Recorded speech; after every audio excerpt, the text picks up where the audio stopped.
Oh, hello everyone. I had my microphone muted. Awesome start to the stream. Welcome everyone. Tracy, what's going on?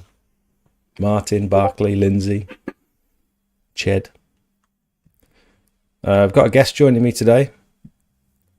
It's going to be a good one, hopefully. Can I unmute? Have we got any audio yet, Mike? No. Damn it. We should have done a test. We should have sorted this earlier and done a little test. Keep having to play around with your settings and see if you can get something working. Corion, welcome. Return of Ammo, welcome. AGC Cleansing. Not seen you in the chat before, welcome. Yeah, sorry everyone, I had my microphone muted. I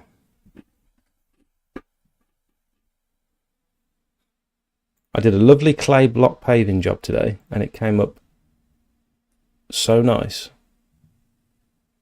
It was a beautiful transformation. Let's have a look.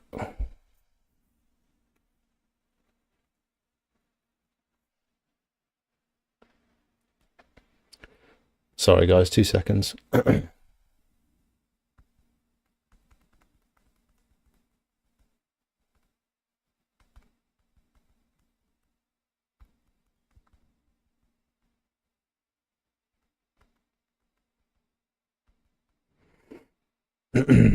a little bit all over the place today. Changing plans last minute, but it's for good reason. Are you expecting us to hear your guest? Not yes, not just yet. Just trying to figure out some tech issues. You didn't have to reset the video. It was on my end. Don't worry. Let me try something different. Let's end that, and let's call.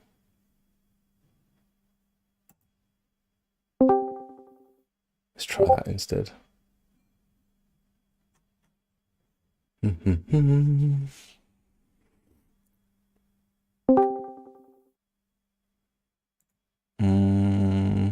You're still muted. Oh, how's that? Hear me? I can hear you, but it's a bit crackly. Right. Okay. Oh, I can hear you now. Hey, that's better. We're there. We're gone. We've got it. We've got it. How you doing? I'm good, sir. I'm good, sir. We're good and busy like yourself. Looks like we're both having a busy time of it. Let's see if I can make your screen bigger. What are you on now? You're not on your phone now, are you? Oh, I'm on PC. Phone audio wouldn't work. Even though I toggled the unmute on the app, it still wasn't giving the voice. I can hear you through the earphones. Okay. Couldn't get it to work. Not to worry. Not to worry. How have you been? You're right. Yeah, good. Busy time. Worked the weekend. Had a bit of a cherry picker disaster on Saturday. Machine ran for an hour, then conked out. Lost me a day. The cherry picker disaster. Yeah, ran for an hour on this big factory clean we're doing, and then it just wouldn't start again. The machine was turning over, but wouldn't fire, and probably the fuel tolerance, something like that. So had to abandon. Went back this morning, 8 o'clock, turn the machine, fired up again. So back on track, but not a good start to the weekend. Do you find you're often working on the weekends with the big commercial stuff? It depends what it is. Sometimes it's the only way to go about it. Sunday morning is the holy grail when you're working anywhere in the public art. Obviously, there's a sensible time you can start at, depending on what you're doing, what kind of money you're making. Depends on the environment. I guess one with a factory, so I could go in, no problem. The thing here is avoiding the public. That's the holy grail with health and safety, is keeping the public in the work area. Yeah. So it's a factory. Yeah, you go in Sunday morning. Nobody there to worry about. Do you want to explain to people what you do, who you are, before we get started?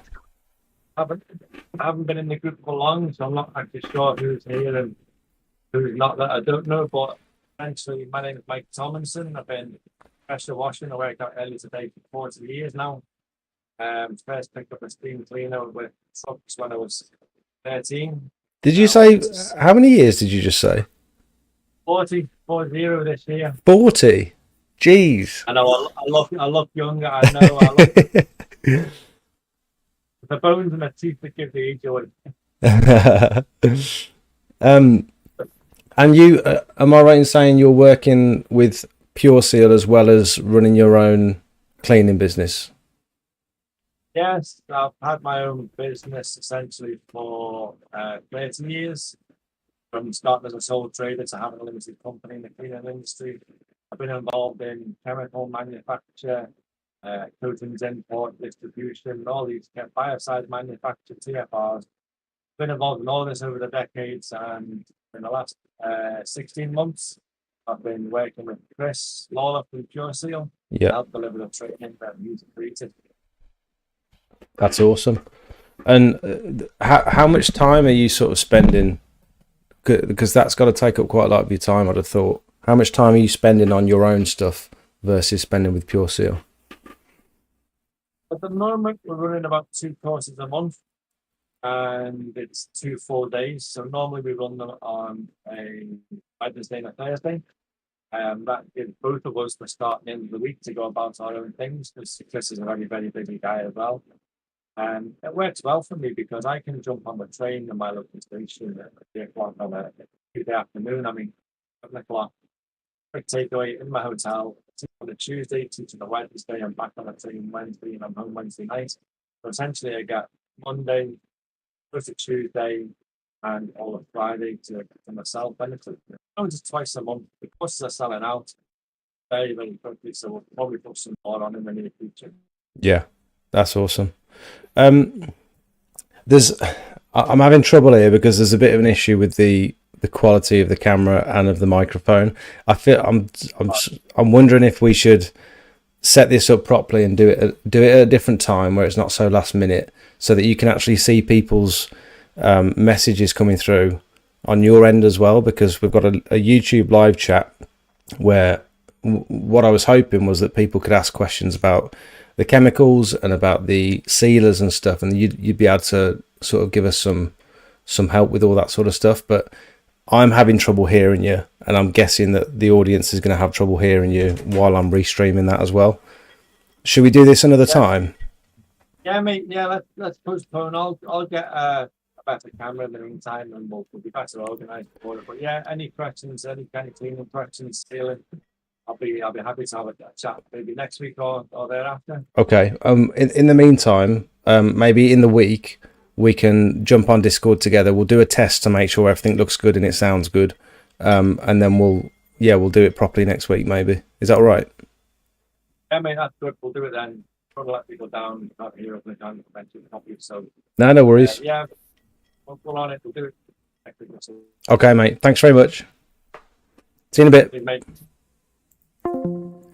Right, sorry about that, guys. That was I know that was difficult for you guys to hear, and I just didn't want to carry on longer knowing that it was going to be like potentially an hour, 2 hours of you guys not being able to hear everything.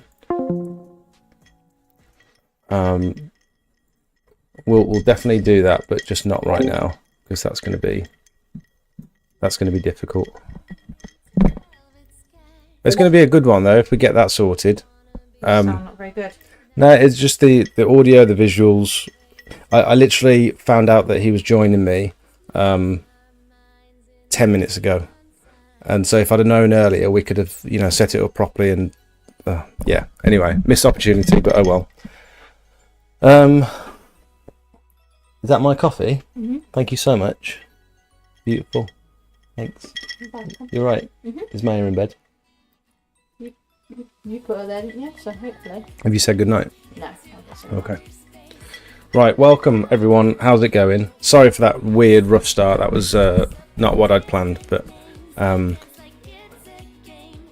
what's the worst chemical you can get on your PVTS? What's that mean? What's PVTS?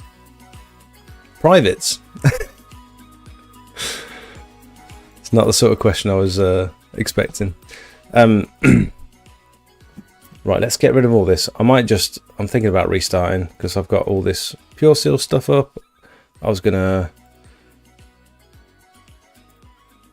named the stream now. Can I rename it? I can update it. Let's just call it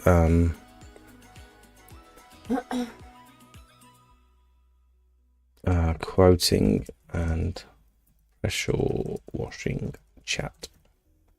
Oh, that's throwing me off a little bit now. Did you expect any other kind of question from me? Evening, Richard, welcome. Tracy says hi. Hi. You okay? I was going to say, you've eaten your dinner. You're not eating much. I've eaten most of it. Yeah. Can I have the rest of what's in the pot? Yeah. No, not in that bowl. Oh, yeah, sure. Thanks. Right, so let's try and get back on track. That was weird, difficult. Weird. So here's one of the block paving jobs I did today. Clay block paving. So much filth and muck came out of this driveway. It was crazy.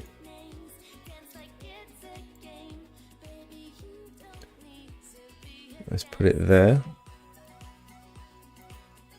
And the joints aren't particularly big. I suppose I felt like the dirt was coming out easier than regular block paving. Like the turbo nozzle was doing like a much better job of pulling all the dirt out. And I think it's because the blocks are smoother. There's not as much weathering going on these blocks. And it was much easier to rinse down. And I'm predicting that it's going to be really easy to resand as well, just because they're so sort of smooth. Did a little test patch on the Indian sandstone out back as well. Because the lady had pressure washed it for her dad. And she did a decent job of pressure washing it. It's just that it was left with all these black spots afterwards. And so she didn't ask me to, but I just did a little test patch and said, if you want the back doing, I'll charge you about 180 quid to do the soft wash. And then weirdly, my friend Rich, have I got him on here?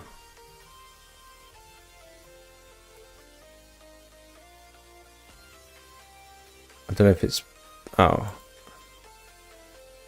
HS. And then weirdly, Rich posted this one today, which is almost an identical clay block paved drive. And I don't get many clay ones like this. They're quite rare, actually. And like the amount of dirt that he got out as well. Like he's only cleaned like half the drive there. Look how much muck he's got out. Let's pull that over there.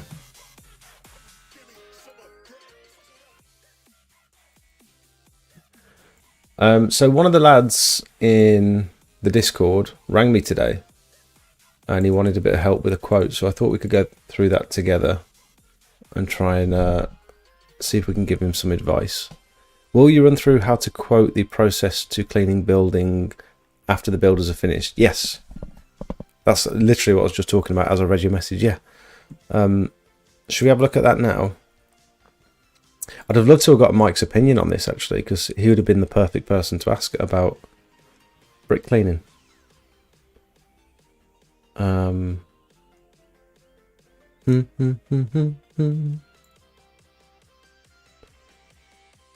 Where's my messages?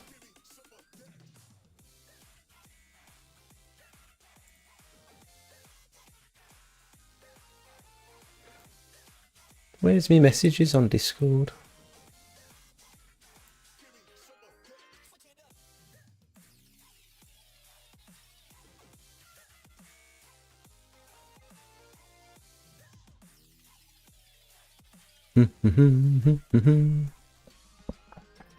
Hey John, you're right. I'm aching from a massive drive and patio today. Nice. Have you got any pictures, John? Hey Matt, you're right, mate.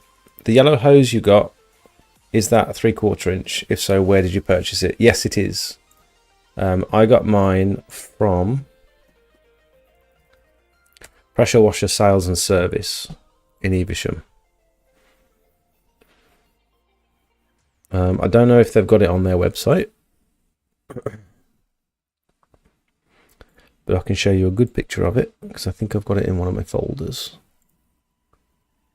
Do, do, do. Do, do, do, do, do, do.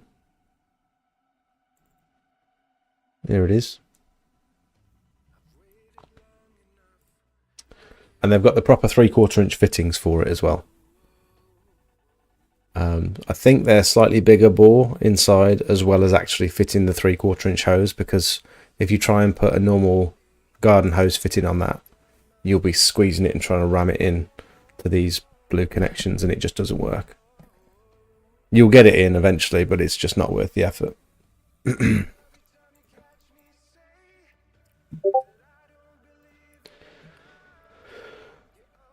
Trackers, welcome. How you doing?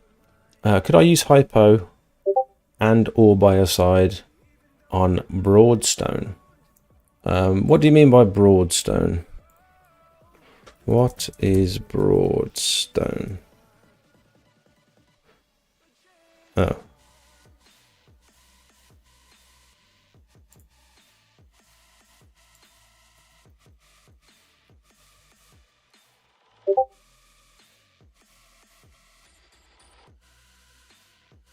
Is it just concrete? I mean, the keywords here, it's all coming up as concrete. So, presumably, I mean, yes, you can use Hypo on concrete. You can use biocide on concrete. Just make sure you rinse well between. You don't want to mix them together. So if you're using Hypo, you're going to want to rinse it off, maybe even let it dry as well before you apply the biocide. Generally, if it's block paving, you're going to want to, I only found out this recently when I actually sat and thought about it. You're going to want to clean the area first, return on a dry day, re-sand first, and then biocide, so that you're actually treating the sand. If you biocide first and then re-sand, you know, you're not putting that extra layer of protection on the sand. Ray, welcome. Is PWS the same as Pressure Washer Sales and Service? No, two different companies. What's the oil drain hose called to service a pressure washer? People have asked Darren about oil drain hoses, but I don't think he's got one sorted yet. AC pressure washers might have one. I mean, it's going to be a very basic fitting with a hose on the end. It's nothing special. It's not difficult to achieve. I just don't know if you can buy one. Oil drain. No, it looks like no one's actually selling it as a product, but maybe that's a little gap in the market for someone. John, you've messaged me on Discord. There you are. Well, that's a good property. Look at those for some photos. That's a lovely one, isn't it? Is that slate?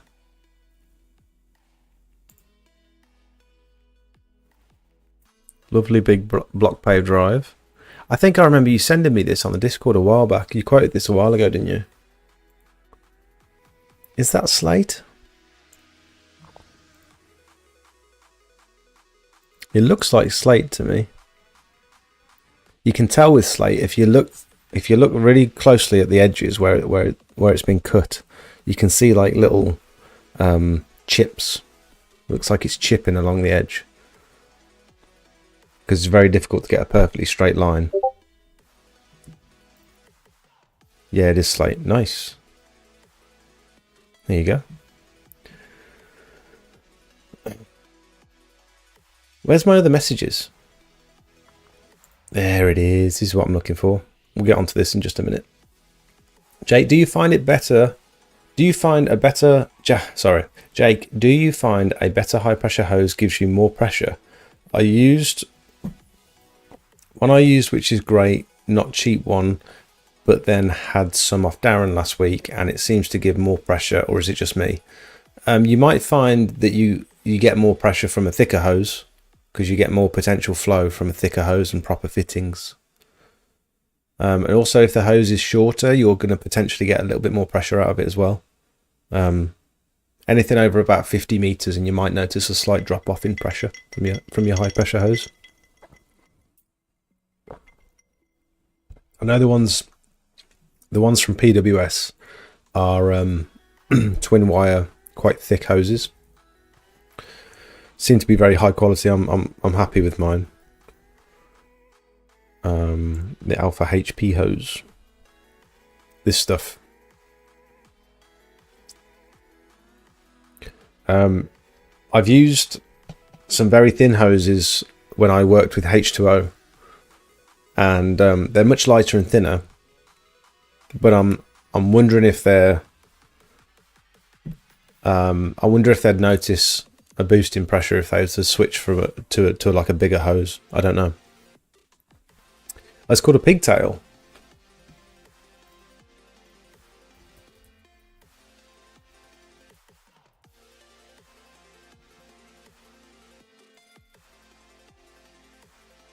There you go.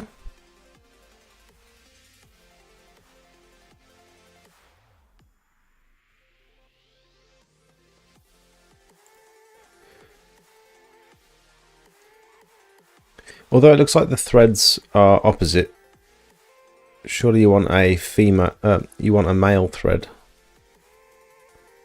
I guess it's called a pigtail then.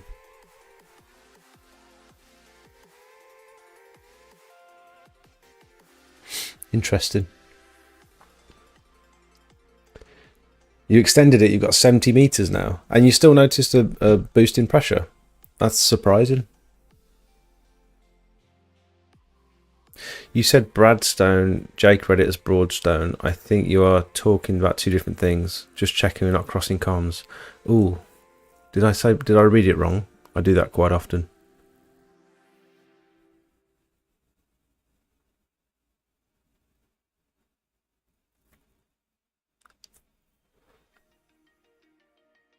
John, did you use Hypo on that slate? Bradstone. What is Bradstone? I've never heard of it. That's Bradstone. I wouldn't use Hypo on that. Or Biocide. I don't think you'd get very good results, to be honest.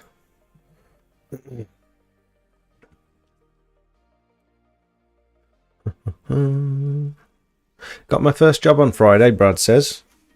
Stupid question, but roughly how long will fuel last on a GX390? Do you let it run dry and then refill it or top it up periodically? Presumably you've just got the standard 5-litre fuel tank, like on most machines. So if we look at this one, for example. Something like this. I'm pretty sure that's 5 litres. Or is it 10?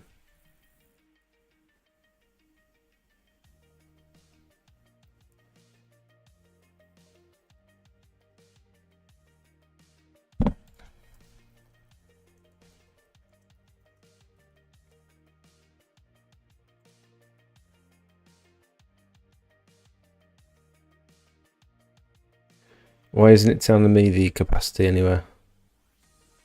Oh, come on.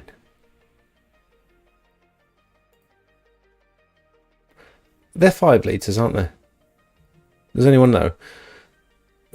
I've got a 20-litre tank on mine because it's like an external one, like something like this is what I've got. So mine lasts all day, full blast, non-stop. Whereas when I was using my 15 litre per minute machine that had something like this, I'm pretty sure it's 5 litres. They're normally about 6, are they?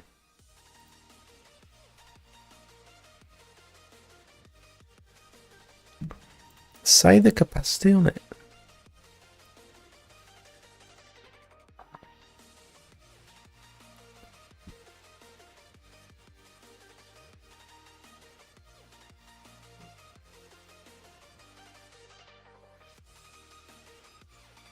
That's so weird.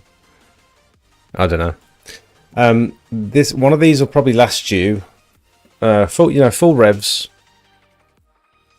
200 bar if that's what your machine's rated at. I'd say you'd probably last between 2 and 3 hours going full whack on one of them. Maybe more like 1.5, 2 hours actually. I'm trying to remember how long mine used to last. Has anyone else got any experience with like a standard fuel tank on their pressure washer and how long roughly it lasts going like full blast, full whack?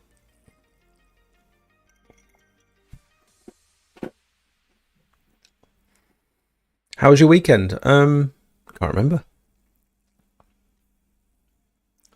I worked. I did. I'll tell you what I did.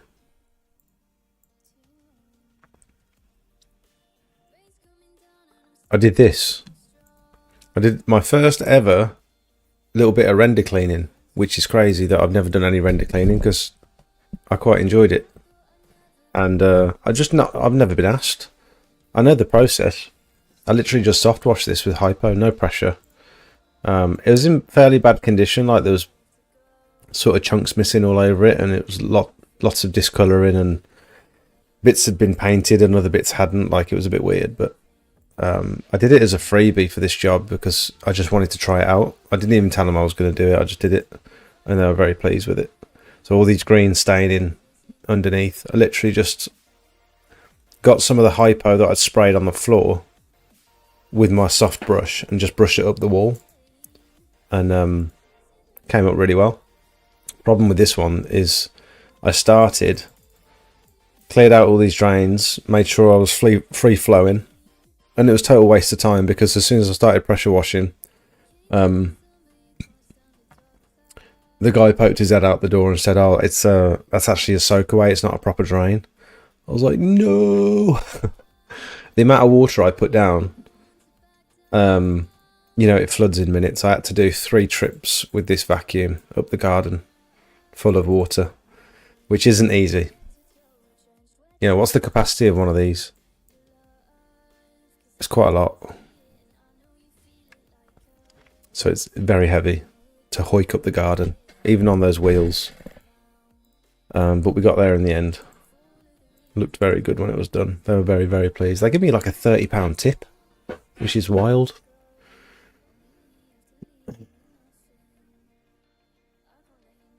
Finding it very difficult to find any suppliers for surfactant or Hypo in Ireland. In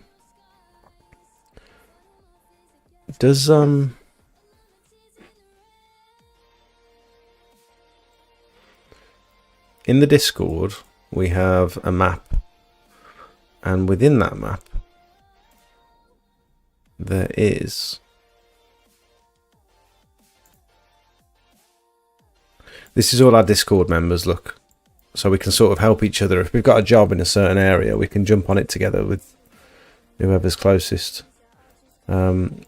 It's NI clean.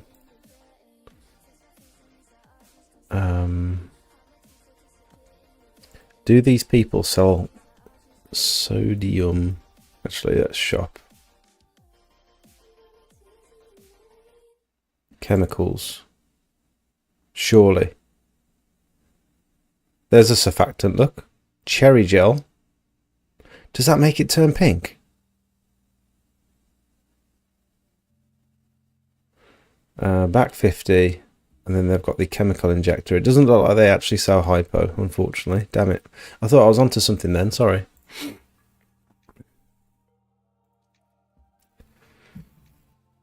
With you having a van mounted system, have you ever had to turn away jobs with poor access? It is annoying having to go through the house on any job. I generally find a way. I don't think I've turned one down in the last, well, since I've had it van mounted. I don't think I've needed to turn a job away. It would, however, probably be slightly easier if I had a small machine that I could wheel around. I'm not talking like a 21 litre per minute machine that's quite heavy and bulky. I'm talking even smaller, like the one I first started with, like a little 12 litre per minute pressure washer, like this one that I first started with. I'd buy another one of these just for those small jobs. I never got a notification you went live. Have you got the little notification bell turned on? I had a few questions about starting a pressure washing business. I was hoping you could explain how to get the ratios in bleach. Yeah, sure. So generally for most applications, when you're using Hypo, you want to use it at about 5:1. So I use the strong stuff. I use 15%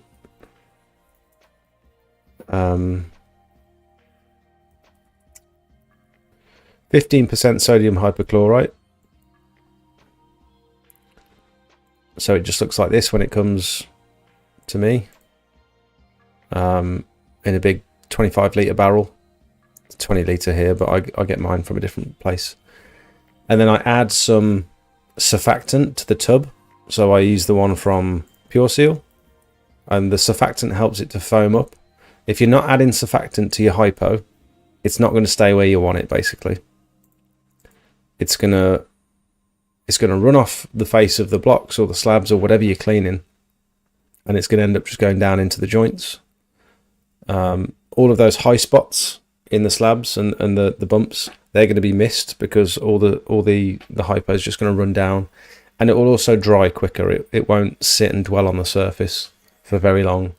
So if you put a bit of surfactant in, this is the stuff that I use. You only need about 500 ml for one of those big tubs. So it really does go a long way. If you buy 5 litres of this, you're only using a bit per tub. And then you could use any method to apply this to the surface. You could use a watering can. You could literally, if you want to get to about 5:1, which is generally the dilution you're going to use it at for most ground surfaces. Yeah,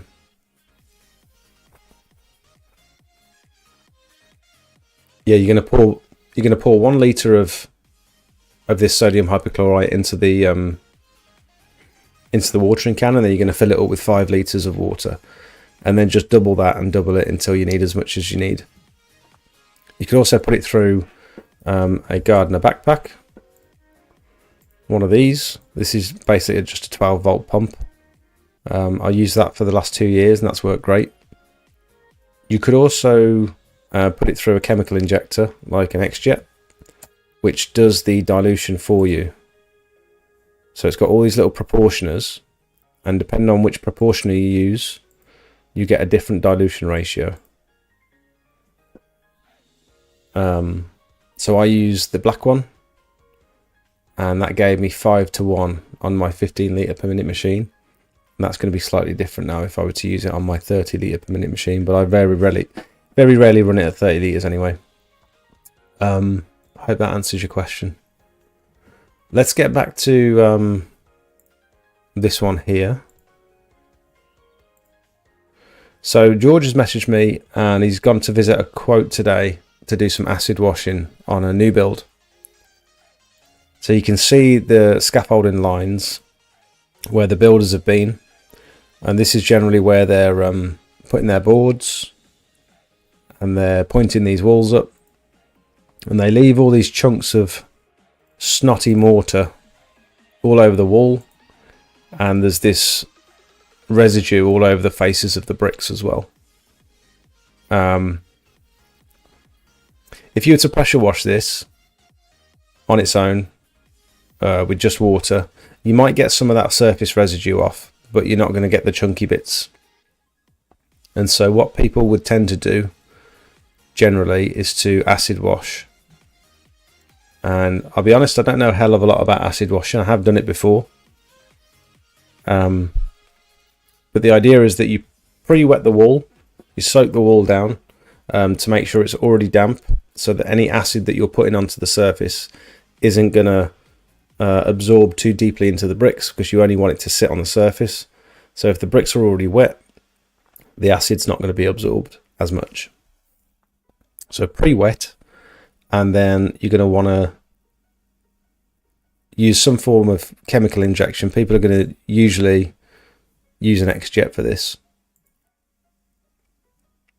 So first, actually, you're gonna want to scrape all these big chunky bits off. So you're gonna want to get yourself like a hard metal scraper, or even like a hoe or something like that, and just knock those big chunky bits off. This is just what I learned from working with H2O for a day. And then you're gonna get all your PPE on, and you're gonna fire a load of acid, starting from the bottom and working your way up, so you can see. If you were to start from the top. Brian, thank you so much for the donation. I'll read that in just a second. Bear with me a sec. Thank you so much. That's awesome.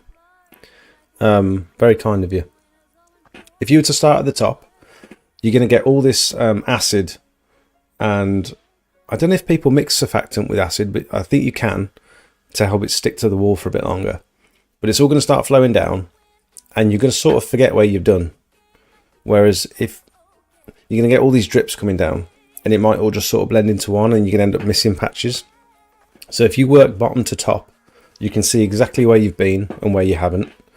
The other thing you're going to want to do is keep all these fixtures and fittings nice and wet. I think all this PVC should be okay. Don't quote me on that, but I'm pretty confident all these windows and frames are going to be fine. The only thing I would watch out for are things like door handles. So if these are like chrome or stainless steel or whatever they are, door handles, you're going to want to keep those wet. I think it's a good practice to like just keep everything that isn't brick wet throughout the process. So if you've got another guy with you who can be watering things down as well, because you're probably going to want one machine pre-wetting, one machine applying the acid, and then you're going to go back over it and pressure wash the surface. Once the acid's had a bit of time to dwell, you're going to pressure wash it all off. So it's a bit of a process, but it does work. If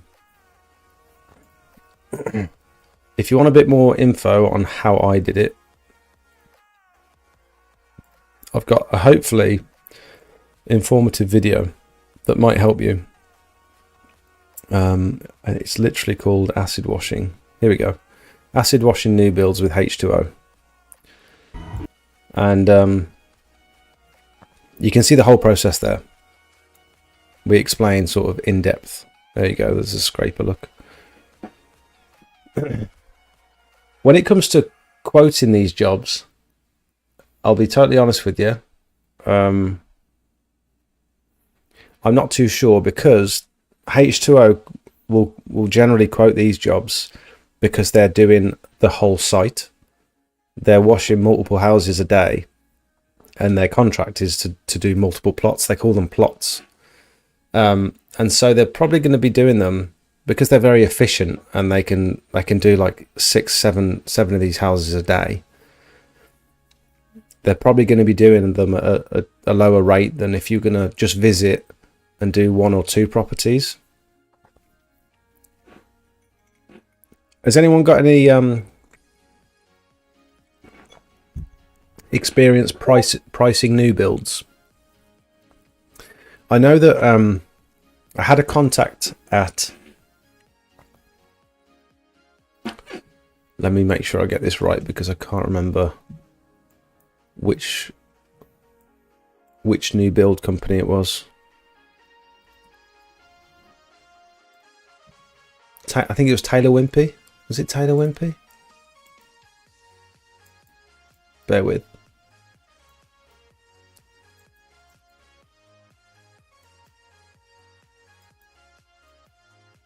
Persimmon. I had a contact at Persimmon who inquired about having some. He was an area manager, and he said that he needs some new builds cleaning. And I thought at the time that I wasn't very well equipped, but I asked him how much he's paying, and I think it was only about 100.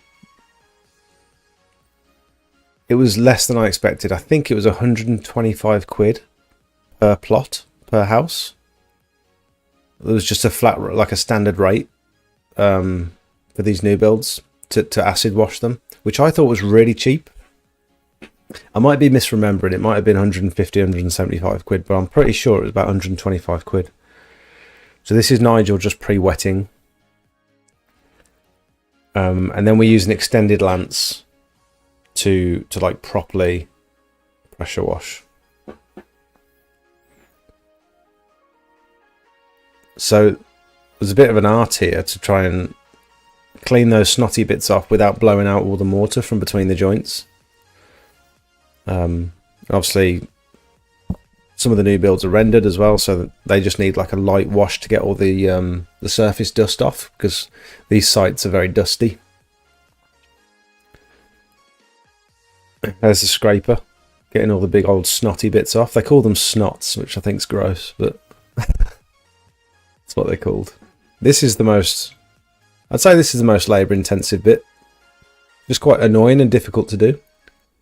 And then here's Nigel spraying, well, he's wetting everything down first.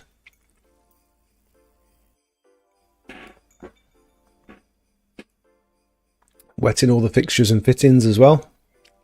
But again, this is where experience comes in, and he's been doing this for many, many years, and he will know that, you know, which fixtures and fittings or which surfaces that you can't get acid on, or that you need to wet down straight away.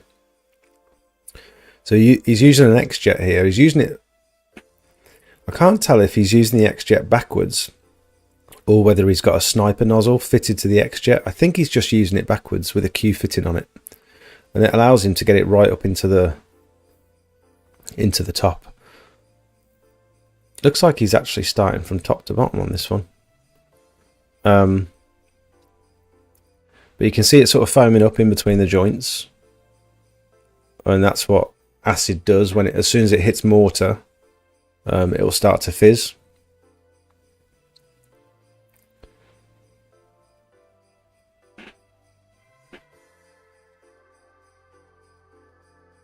So he's just taken the chemical injector off now, and now he's wetting all those fixtures, look, so that the acid doesn't stain them or discolour them or etch them.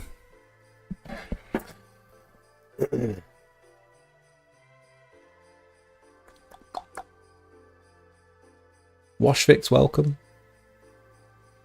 Need a mudsucker. Yeah, I should probably invest in a mudsucker. I'd like to do just a video on a mudsucker. I think it'd be quite interesting.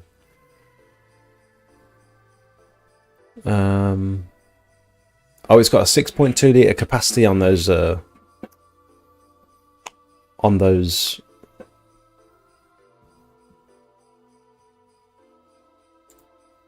what is this song? Are we listening to Christmas songs? On those fuel tanks. With the X-Jet, can you use back 50 with it? Yes. Yeah, you can get a proportioner that does about 30 to 1 or 20 to 1, I believe. When I'm using the X-Jet with biocide, I actually pre-mix the biocide to 10 to 1 into a bigger barrel. I just prefer using the bigger barrels rather than those little 5 litre ones. So I'll pre-mix it 10 to 1, and then I'll put it through my X-Jet with no proportioner in it, which dilutes it down to 3 to 1, which overall makes 30 to 1.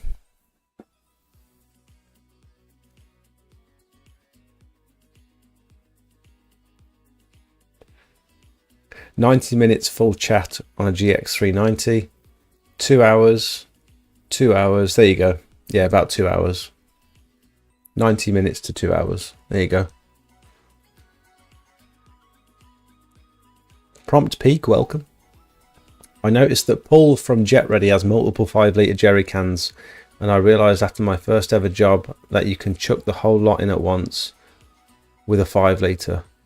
I've got a 10 litre can and it won't take the lot. Yeah, there you go. Yeah, 6 point something litre, someone said. That little machine Darren had looked mega. The little carry one. He does a carry one, doesn't he? Looks good, that does. What's your opinion on Hypo and Back 50? Do you think you need many other cleaning products as a small business? Well, the three main ones that I use at the moment are Hypo, Back 50, and I use a caustic TFR for doing like conservatory roofs and stuff, and gutters. The other thing you might want to have a look at,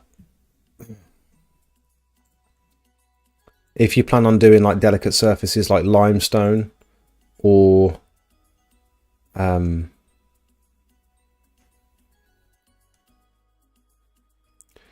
you know, solar panels, you might want to look into Max Clean Pro. Make sure you use my code before you order any of this stuff, by the way. I'm going to put my code in the chat if anyone wants to order anything today from Pure Seal. It's not a code, it's just a link. Use my link, look, there you go.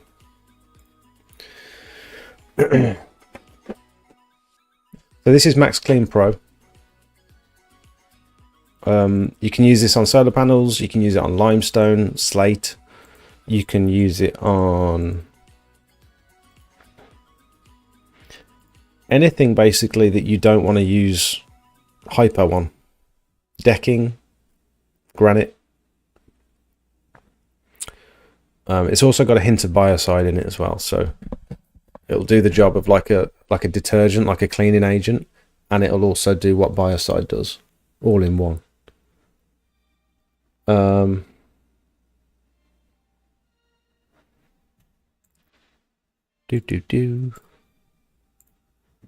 So yeah, biocide, Hypo, caustic TFR for PVC stuff, and then the Max Clean Pro for delicate surfaces.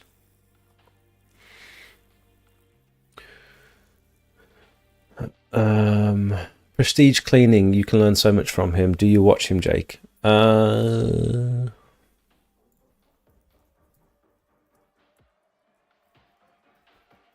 don't know how to spell prestige. Is it YouTube?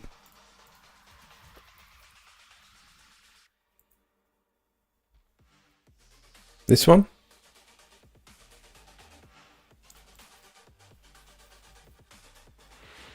I can't say I have.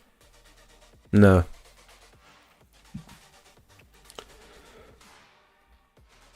I'm looking to start up myself soon, Jake, and I've been quite inspired.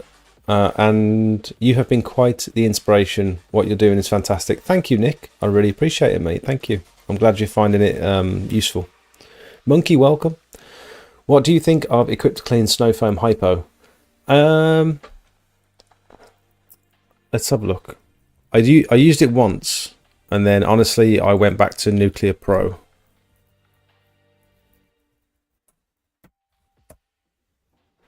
Is it called Pro Foam? Oh, Snow Foam.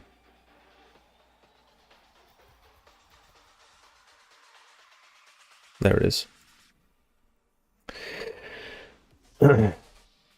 It smells good. Oh, it is 15%. There you go.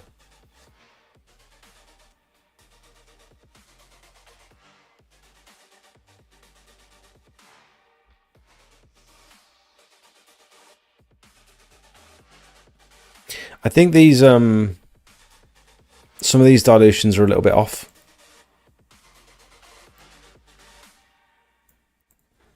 I'm never using Hypo at 12:1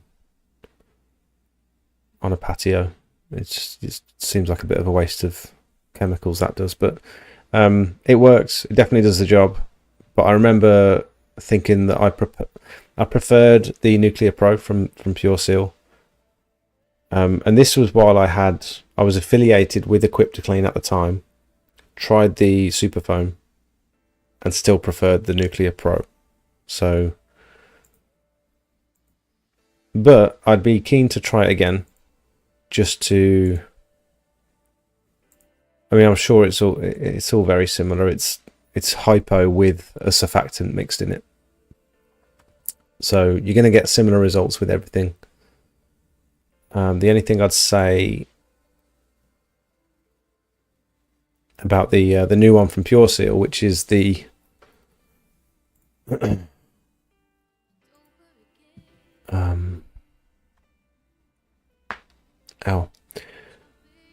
new one is the Nuclear Fallout Pro, which is it's the stronger one, and apparently you can use it in much lower dilutions, and it'll still do the job. It'll do the same job as the Nuclear Pro basically at lower dilutions, is what I've heard, but I've not tried it yet. And the only reason I've not tried it is because you have to order it in barrels of 3, because of the thing with shipping 15% hypo.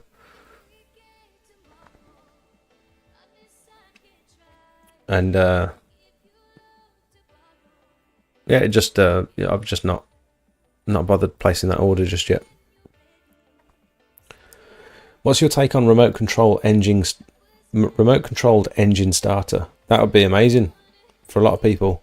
I wouldn't necessarily get that much use out of it, just purely because I've got all the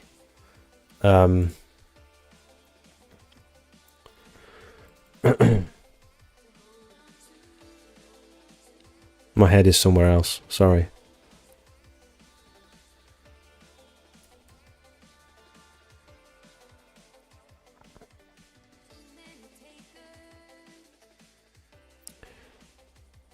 I've got all of these Q adapter fittings on both my trigger, my lances, and my surface cleaner, so I don't need to turn the machine off to go and do something else. I can just take the end of the lance off and swap it over with something else. Although if you're doing roof cleaning, I can see it being very useful for roof cleaning. The only thing with remote start, I'm guessing it's going to be Bluetooth, in which case it needs to be within Bluetooth range. If you're using like a 50-meter high pressure hose and you're literally 50 meters away from your machine, I doubt that remote stop and start would actually work at that sort of range. If you're just outside the property and your van is on the road, you're up a tower at the end of the drive, I think you'll be fine. But any further than that, and I'd be keen to see whether it actually works that well. Let's get back to Brian's donation. Thank you so much, mate. I appreciate the money. I should have explained a bit more. I don't know what surfactant is. I am that new. I'm American too, so gallons is best for me. I guess what I'm asking is if you could be slow and create a video about the chemicals and how to proportion for beginners. Okay, I understand, Brian. I wouldn't be able to convert it to gallons in real time because my brain doesn't work that way. I'm not that clever.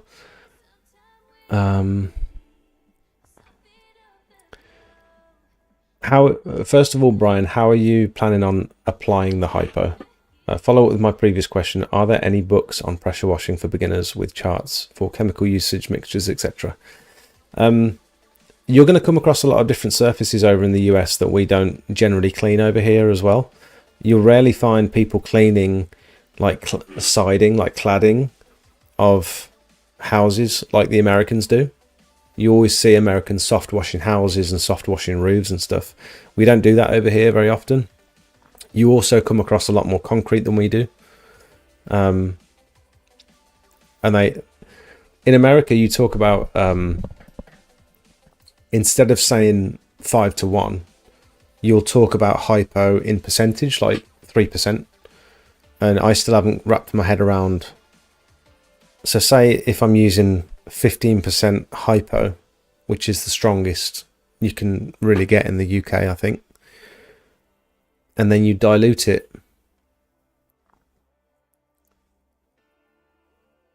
five to 1. Will you end up with 3% hypo? Is that right? Because you always talk about percentage when you're applying it to these buildings and stuff. So it's a little bit, it's a bit of a, it will probably get lost in translation, so I might not be the best person to ask for your stuff. With concrete in particular, I am pre-treating concrete, especially on a big area, with about 5:1 hypo. I'm then using the surface cleaner, and then I'm post-treating as well, again at about 5:1, just to try and avoid leaving all those streaks and lines and stuff, because that's quite an issue.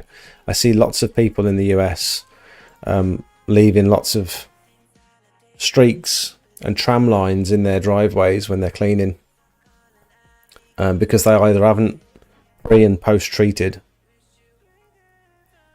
or because they're cleaning new concrete, and with new concrete you've got to leave it about 2 years before you can actually clean it. Something to do with it hasn't properly cured or set, and so you can permanently etch it if you clean it within the first 2 years of it being laid, which is interesting to know. I need to get YouTube Premium, don't I? All these adverts. Will the acid affect the windows as it has a film on to create that colour? The windows have a film on? What do you mean? Hi Jake, with an electric starter pressure washer, is it suitable to use in the wet weather to a degree? My machine would not be staying inside the van. This is where we need to ask Darren. And actually we've got an Ask Darren section on the Discord now. Let's ask him right now, see if he's around. Can you use an electric start pressure washer in the rain? Here he is, Darren, the man himself. No PPE. Good point. No comment.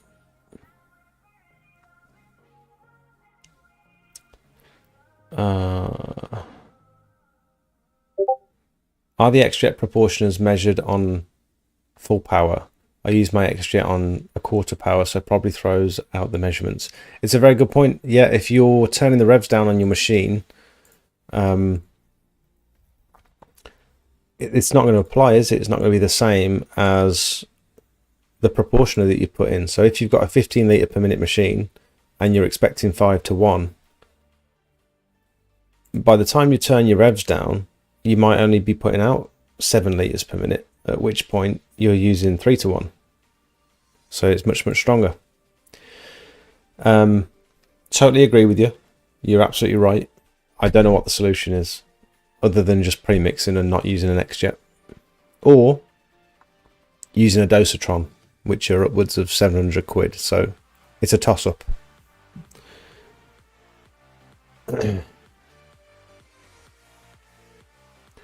Would you go for the XJet or Pro Foam? So my buddy Richard, I actually recommended to him that he considered purchasing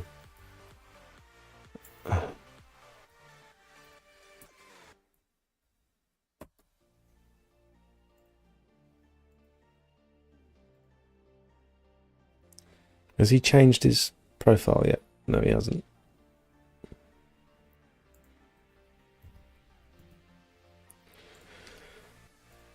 I suggested that he actually gets the Pro Foam. That's his main profile picture here. I think it worked out slightly cheaper than the XJet, but not by much. And he's tried my XJet, and then he's bought this Pro Foam, and he loves it. He said it's fine, and it does the job. But he likes the way I can adjust the end of the XJet, so that it comes out at like different angles. It's got like a little fan thing inside where it adjusts the spread, so you can either get it out as like a needle, or you can flatten it and it comes out like a fan. and you can't do that on the Pro foam. I think that's a opportunity lost, I think.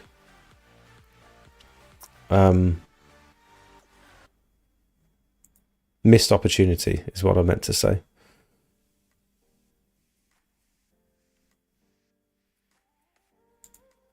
Here's me setting up my X-Jet for the first time ever.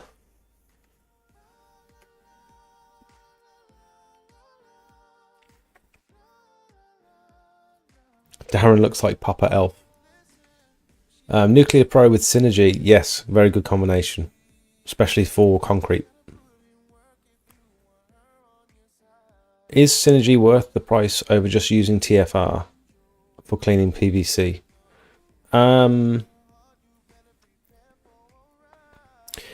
Synergy does a lot of different things. It's also like a degreaser as well. It's a very good to have item. And it does rinse well if you're using it on gutters, fascias and soffits. You can see it melting all the green off. Like it's literally green and yellow starts pouring from the gutters. You can see it working, whereas you don't get that sort of effect with TFR as much. And I've noticed when you're rinsing Synergy, it rinses a lot quicker. You don't have to spend ages rinsing down. The reason I'm using TFR, the caustic TFR for gutters, fascias and soffits at the moment, is because it leaves me with that what's that finish that we like in window cleaning? It's not hydrophobic. Hydrophilic. It leaves the windows with this hydrophilic film on them where the water just slides off, and you don't get that as much with the Synergy. But I can't use TFR on oil stains, for example, but I can use the Synergy, so I think it's worth having. Synergy is a fantastic all-rounder, and it's Hypo safe. You can mix it with Hypo as well, so I just like the finish that the TFR leaves on windows for me. And it's not all TFRs, it's only this specific one that I found. So I'd opt for any regular person that's just doing PVC work, I'd probably go for the Synergy. You'd be very happy with it. Do you think during the spring or summer using TFR is more risky because it dries so quickly? I did gutter, fascia and soffit job using a cleaner the other day, and it had loads of watermarks using the PVC cleaner. Yeah, that is an issue. I don't know if it's an issue with Synergy as much. I can't speak on that. I've not used it enough on those gutters and fascias and stuff, but it's definitely an issue if you're cleaning in the sun or in the heat. You've got to keep it wet, because if you let it dry, it's gonna leave all those watermarks.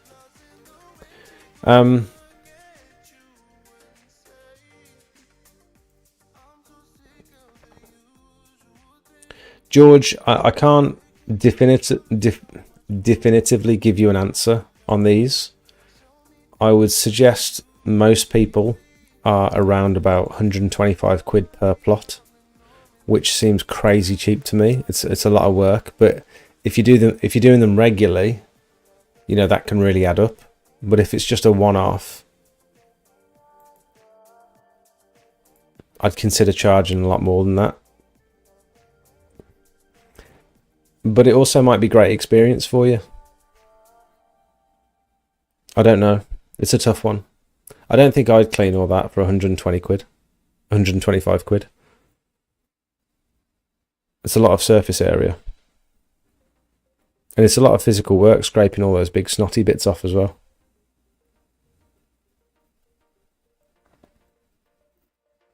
What are your thoughts on it? Have you spoken to the customer? And did they allude to any sort of pricing? And this isn't efflorescence, by the way. You mentioned on the phone that this white staining was efflorescence. It's not. That's just mortar staining.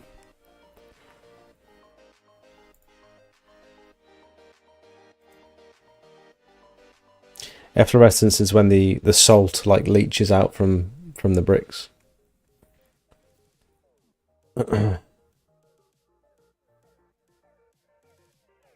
Oh, black gutter fascias and soffits as well. The darker ones are even worse for water staining. Yeah, I've experienced that on like grey soffits, leaving loads of little water beads, and then you can't get them off. How do you get that off then? Other than maybe reapplying it? Can you reapply the TFR and then rinse it off again? I don't know.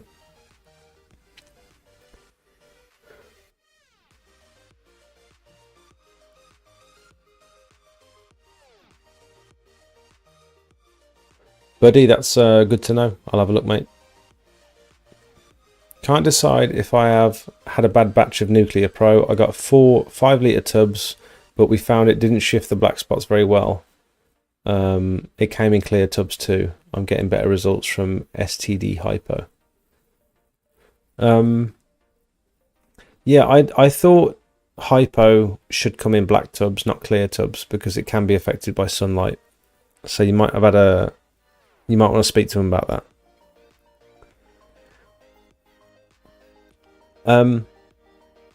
What surface, out of interest, Gary, what surface were you using that Nuclear Pro on?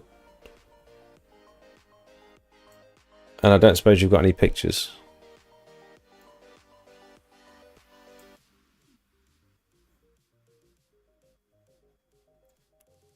Remember that lunatic house washer? Yeah. Yeah, I do. Is 170 bar and 21 litre per minute pressure washer good enough for wood, decking and patios? 170 bar is a strange one. It's industry standard is generally between 200 and 250 bar. So I don't know why the pressure's so low. I'm not sure you'd notice that much of a difference.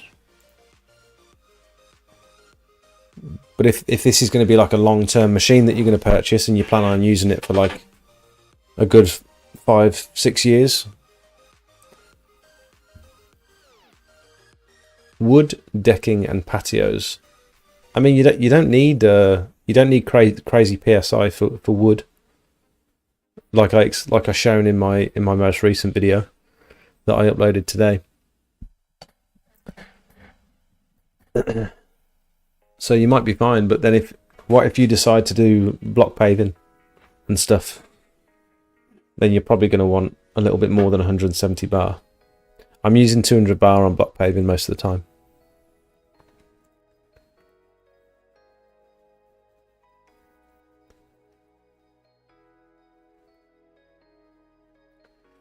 I'm sure his gaffer charges £800 a day for him, pays him 200. He's expected to do 2 or 3 a day.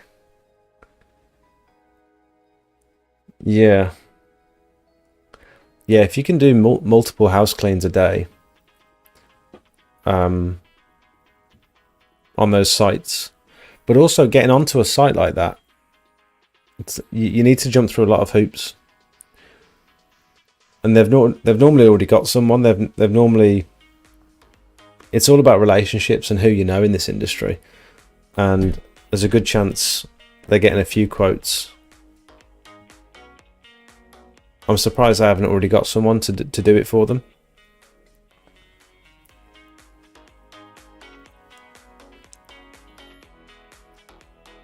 Yeah, 125 quid seems well too cheap for me.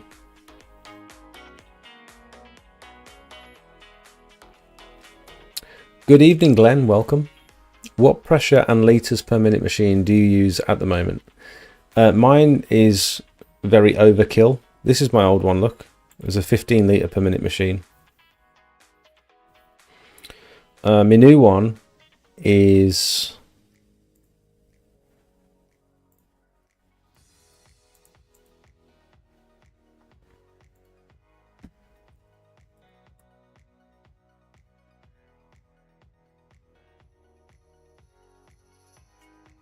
My new one looks more like this.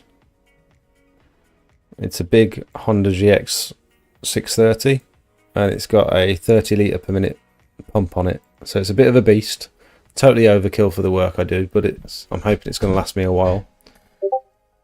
The industry standard is roughly 200 bar, 21 litres per minute. Between 15 and 21 litres per minute. So if you were to go for something like this, you could go for the GX390, 21 litres per minute, 200 bar, or you could go for the Vanguard, 21 litres per minute, 200 bar, something like the Turbo Pack, and you're looking at that sort of money there, 1900 plus VAT. This will do everything you want it to do. You don't need more power than that.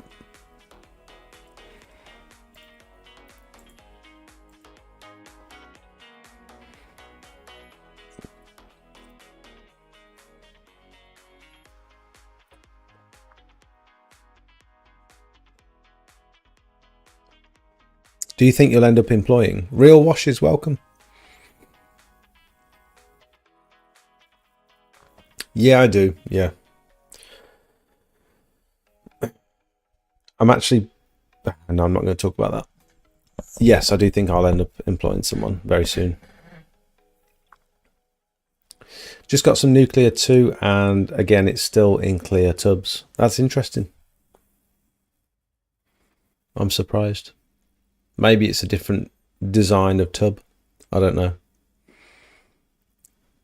I window clean a site like that. I spoke to them and he said unless it's in direct sunlight, it should be okay. I've had no end of bother with nuclear, to be honest. I won't be buying more. Really? That's interesting. What different pressures do you use for different materials? It's a very good question, and I don't have a write-up yet. But it would be good to have, now that I've got my pressure gauge.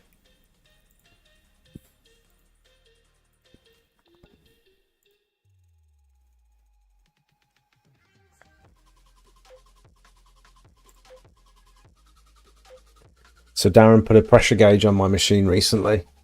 And now that I've got that, it's going to mean that I can tune my pressure for each type of surface, which is going to be really, really useful. And I can use the same pressure every time. The issue is adjusting the pressure in that way, but using multiple different nozzles and stuff. So unless you're being very specific, okay, I'm going to use this for tarmac, and I'm going to use this for decking or limestone or whatever. Unless that's the way you work, it's going to be a bit hit and miss.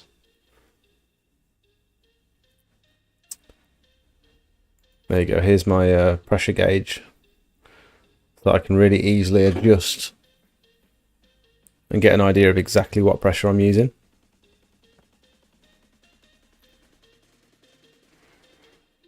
So mine maxes out at 200 bar because that's what the pump's rated to.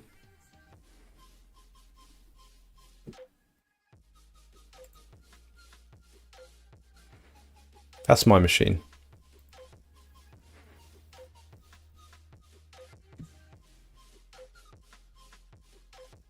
Generally, I'm using 200 bar for block paving, and I probably drop it down to about 120 bar for tarmac, delicate surfaces. But it also depends on which... I've got two different surface cleaners, you see? So it depends on which surface cleaner I'm using, because they're both jetted slightly differently as well.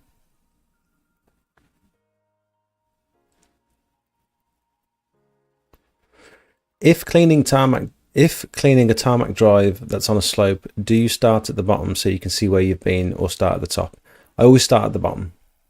On most driveways that slope, I always start at the bottom. And I've started doing this thing recently where I'll start at the bottom, clean halfway up the drive so that all the sludge and the muck ends up halfway up the drive. And then I turn around and clean from the top down and meet to that halfway point. And then it means all the sludge and dirt is contained in the center of the drive rather than being at the, at the end of the drive or all up the customer's walls and garage door, the sludge is contained in the middle. I've cleaned the whole surface, and I can sort of rinse towards the centre and then rinse down into the drain after that. And it works really well. I should do a video on that soon because that's helped me quite a lot recently. But yeah, if you start at the top on a tarmac drive, all that dirty water is going to run down, and it's much more difficult to see your tram lines as you're cleaning. Whereas if you start at the bottom at the lowest point and you're using a surface cleaner, it's very, very easy to see because it's still dry above you where the next pass has got to be. Can't send photos in this chat, can we? No, but you can DM me on Instagram, WhatsApp, Facebook Messenger. If you're in the Discord, you can send me Discord messages. I recently bought a new ST2600 gun and found my Q spigots would not fit in the gun. Then finally I worked out that the spigots had developed a rim preventing them from fitting incorrectly.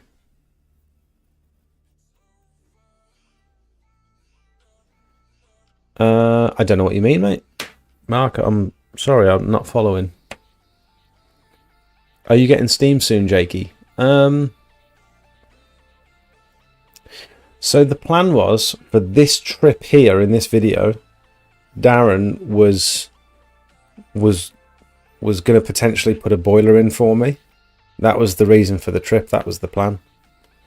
I think, as with everything these days at PWS, he was very busy and he's a little bit behind on orders.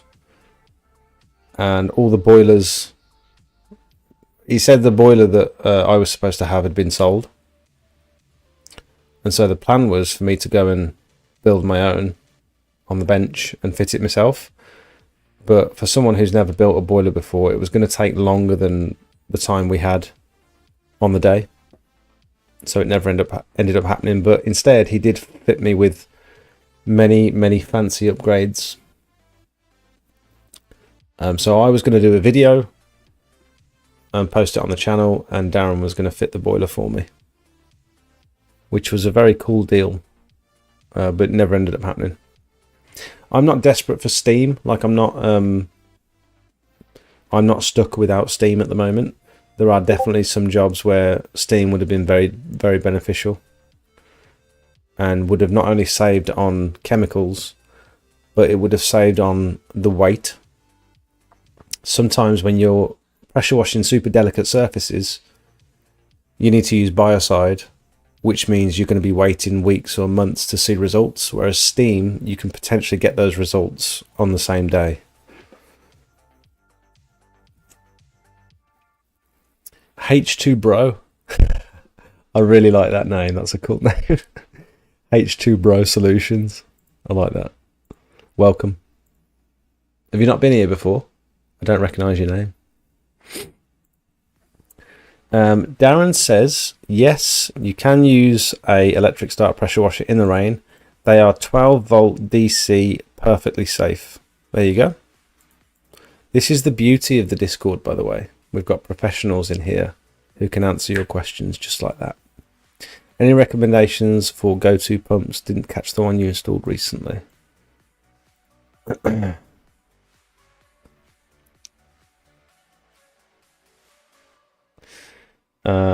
So this is what we do in the Discord. We help each other out with the quotes and stuff. So Matthew has posted composite decking easy enough to clean. He's also wanting the green off the wooden fence. Would biocide work best or just water?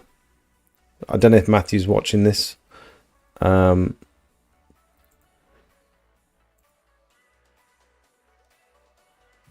even look that dirty, but it is a little bit green.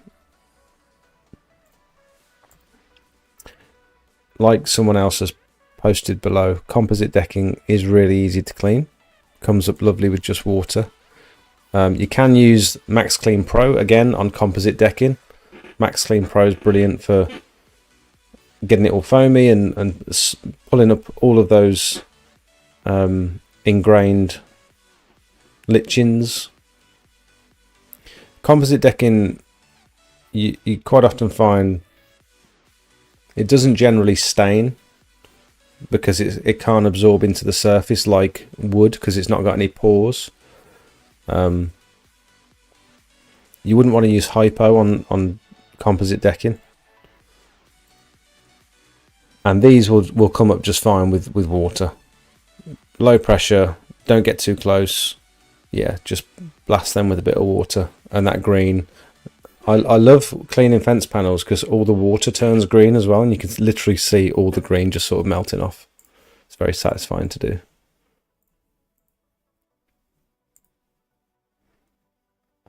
The only annoying bit about cleaning this is going to be when you get to the bottom with these stones. These stones are going to blast everywhere.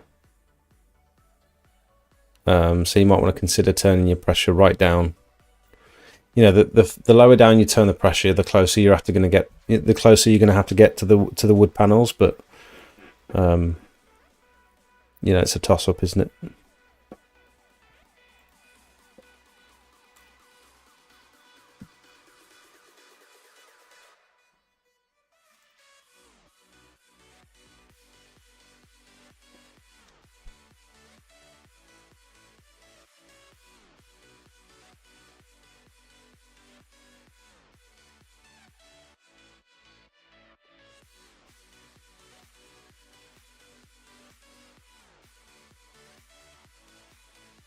Any good make of soft wash brushes?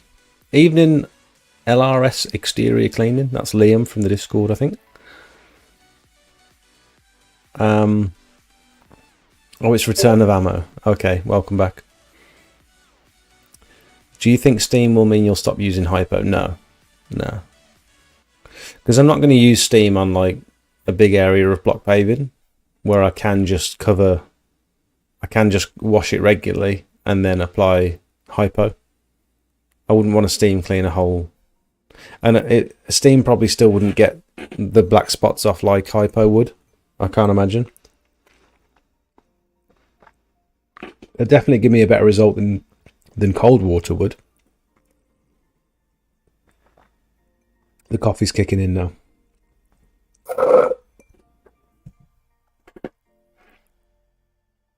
Any good makes of soft wash brushes?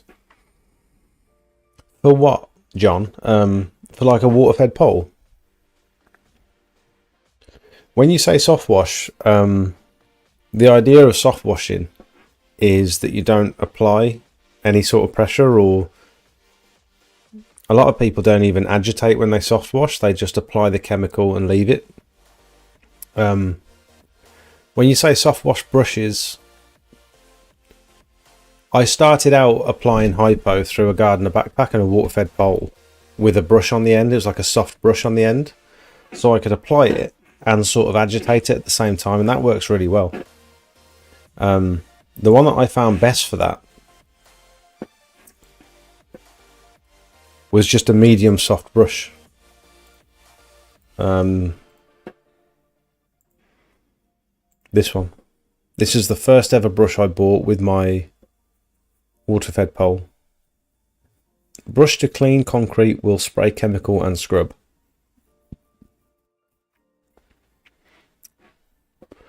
You'll want a soft one. If you want to scrub it and make it foamy and, you know, increase the dwell time. Some people think when you're agitating Hypo, you're trying to brush the black spots away, and you're trying to you need a stiff brush to brush to brush all the litching. That's not the case. The brush is there just to agitate and keep the Hypo active. So you want a soft brush. We literally put a soft and a hard brush side by side. Me and Richard did the other day when we were cleaning a block paved drive, and the stiff brush didn't do as good a job of foaming up the Hypo and sort of keeping it active. The stiff brush would sort of flick the Hypo, and you could still sort of see the surface underneath it, whereas the soft brush, I was brushing it back and forward, it was getting super foamy, it wasn't flicking anywhere, and it was staying exactly where I wanted it to stay. And so Something like this would work perfectly if you want to put that on the end of a water-fed pole, or you could just outdoor soft brush. Even something like that. See the bristles on that? That one's flocked actually. That might give you even better results. Soft bristle hygiene broom. Those bristles look a little bit hard. I don't know. I don't know where you'd find one. I don't use these cocoa brooms. I for some reason they always fall apart for me.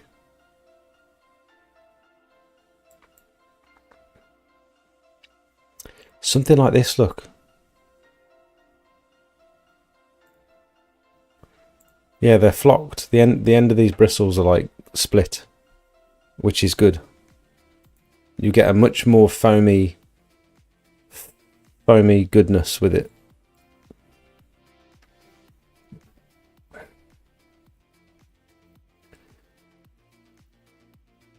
Mini cherry picker, I would love one. Sid Partridge had a video on cleaning an old church with steam. I think I watched that one twice because it was so satisfying. Oh really? That's interesting. Have you pressure washed gutters? Yes.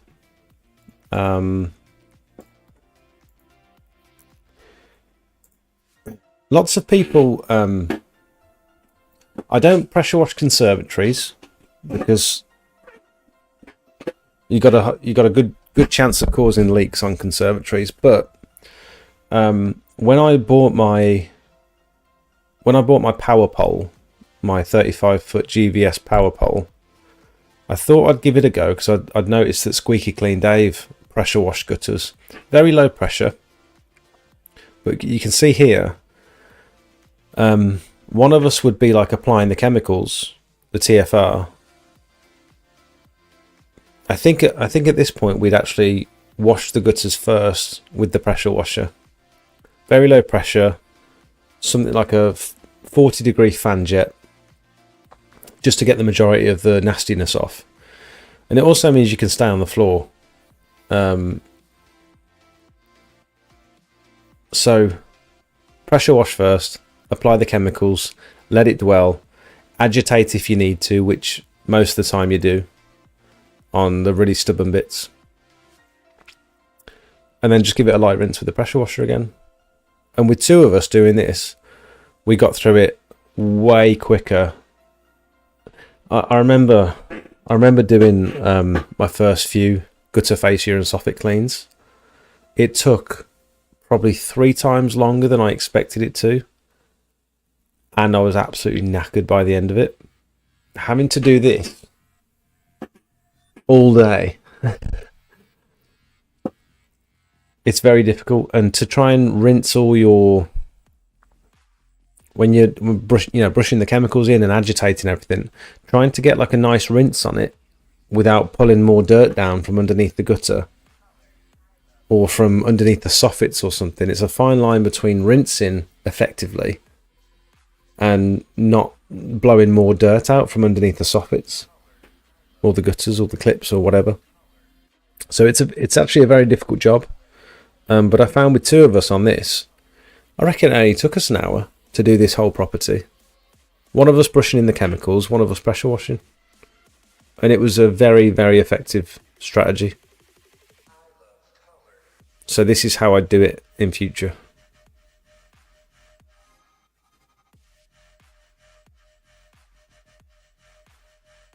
And with the pressure washer, you can really get in those clips as well, much easier than you can with the brush. You can still get in those clips with the brush. It's just much less effort with the pressure washer. One little pass like that and they're clean. You know what I mean? I think this is a much more thorough job than if I was just using a brush.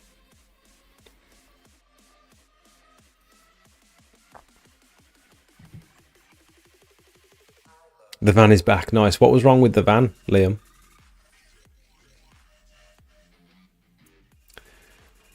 One of those vans with a cherry picker on the back. Yeah, that'd be good, to be fair.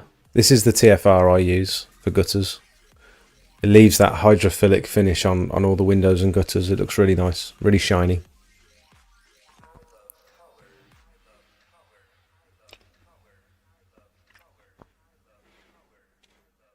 Car cleaning brush and Hypo mix in truck buckets are great. There you go, car cleaning brush. Because also you'll find that if you are applying the Hypo from a bucket with a brush, if you get one of those stiff plasticky brushes, it doesn't hold the chemicals. You'll dip it in the brush, and by the time you've lifted it up, everything's already gone back into the bucket. Whereas with those nice soft flocked brushes, you dip it in and you've still got all that moisture trapped inside the brush ready to mix into the surface. So you're much better with the softer brush. You don't need to, you're not scrubbing the lichen, you're just agitating the Hypo. So these bits were totally stained. Went over them multiple times and still couldn't get them off. Is this the beginning again? Oh yeah, it is. What just happened? I don't understand. Are we watching the video again? I don't get it.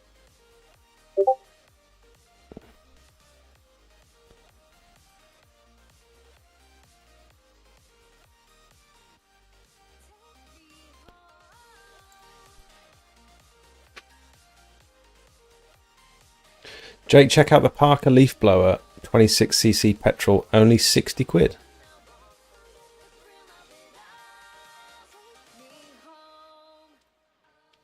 The issue with certain bristles would be their longevity with chems on them, but the hard bristles give a scratchy effect. Got a watering can for my next chemical job. We'll see how my poor man's X-Jet goes. I mean, watering cans are absolutely fine. Pressure washing the gutters looks so much easier than the water-fed pole. You still need to use the water-fed pole to agitate the chemicals. It doesn't. There's no cheat code for doing these gutters. It's still a long process. It's still labour-intensive, but yeah, it's definitely easier with the pressure washer. What am I looking for, Parker?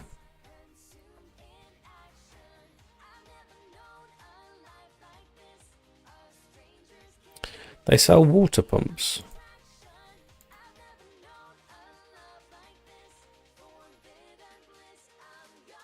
Lay flat hose as well. That's interesting. What are we looking for? Garden. 26cc leaf blower. That's the one you meant, wasn't it?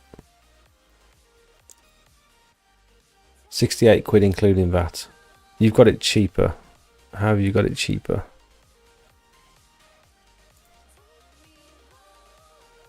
It's orange as well. Why did I get this? Why did I go to Screwfix and get a black one when I could have bought an orange one? What the hell? I wish you'd have told me about this sooner. That looks good.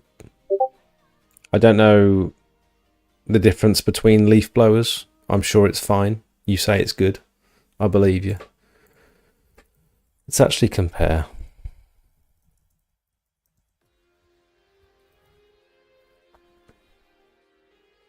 This is the one I've got. It's 2-stroke, 25cc, airflow of 184 miles per hour. 2-stroke, 26cc,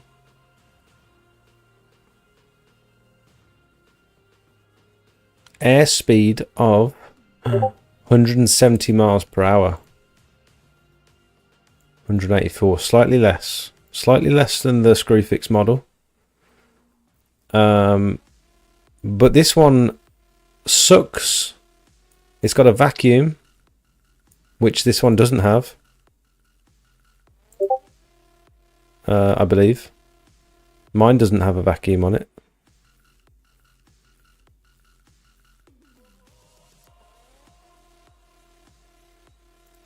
And also, it's a mulcher. It shreds and mulches leaves for composting. There you go. I've always thought about, you know, when you're resanding and you're blowing the sand off afterwards. What about sucking it and reusing that excess sand? Because I bet there's quite a lot on a big area.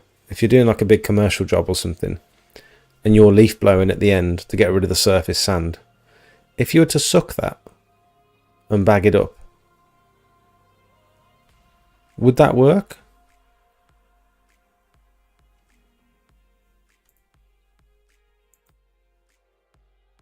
I mean, it comes to something when you're sucking excess sand off the drive and using it again, but you know what I'm like. I'm a penny pincher.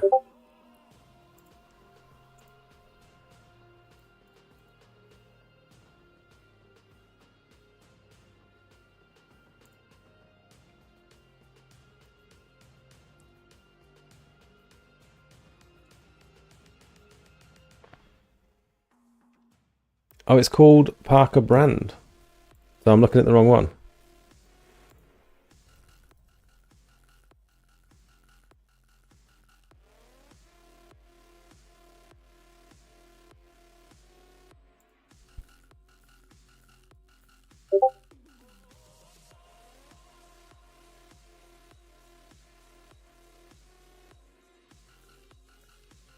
I can't find it. Am I looking at the wrong one?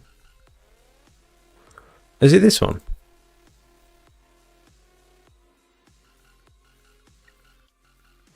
It's this one. Oh, it looks like it does all the same stuff. It's 10 quid cheaper. It does all the same stuff apart from the suck and the mulch. Same engine, same speed, same horsepower. It just doesn't suck and mulch. But it's 10 quid cheaper. 20 quid cheaper. There you go. What a bargain. And at that price, you can get one every year if you need to. Hooper, welcome. How you doing? Ego battery blower, best by a mile. Battery, though. How long did it last? Your Ego battery. AGC cleansing. Jake, I would love to come out with you for a couple of days to see if I could learn anything more than on the actual job. I think I'm good, but you never know your full potential. AGC cleansing. I appreciate it, mate. Thank you. I've had lots of people ask in the past about coming out with me for a day, and it's maybe I'll open it up one day for people to come and work with me, but it's a little bit difficult, working with people that I've never met before, because it would be like a training day, wouldn't it? And even so, like at the moment, I've only got the one machine, so literally as one of us are cleaning, the other one would have to just sort of be watching, which is my issue with employing someone at the moment as well. I would need to get a second machine to sort of make it worthwhile, and that's a pretty big investment. Ideally, I'd have a second van as well, which I'm almost regretting my decision to sell my van to Richard, because this is around about the time where I could have done with a second van. And that little Peugeot partner was wicked. I mean, if I employ someone for the first 6 to 12 months at least, they're going to be coming out with me in my van. So, I wouldn't be sending someone out on their own without a decent amount of experience. I would bring my own equipment. I wouldn't charge anything. Yeah, that's fair enough. Yeah, I don't know. Thanks for the offer, mate. But I'll think about it. Hooper. Sorry to go back to hyper questions. No, that's okay. Ask whatever questions you like, mate. That's what I'm here for. What colour is your go-to proportioner for the X-Jet? Well, It was always black. That was the one I would always just use, because that gave me 5-1. Recently, however, I've either been pre-mixing and going with no proportioner, or I've been just going in at 3-1, because some of the surfaces I'm coming across recently have such heavy black spots. I find that if I go in at 5-1, it just seems like a bit of a waste of chemicals, because it's not doing what I hope it would do. So I have to go in a little bit stronger.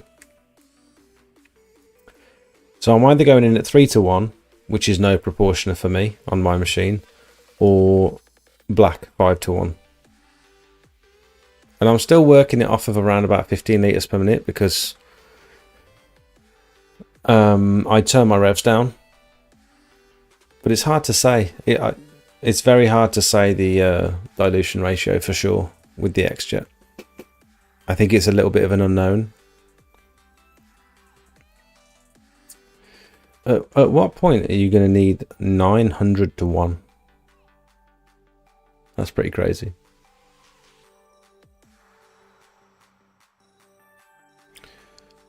Revs down, do dobber. What you think that's coming out at? I don't know what you mean. Revs down. What do you think that's coming out at? It's very hard to say, mate. I don't know. Where do you get your caustic drive tech TFR from? Here. GSF. Although it's not on the website. So I go into my local branch and they always have just this very specific one. I don't know why it's not on their website. They've got other TFRs on their website, but not the ones I like.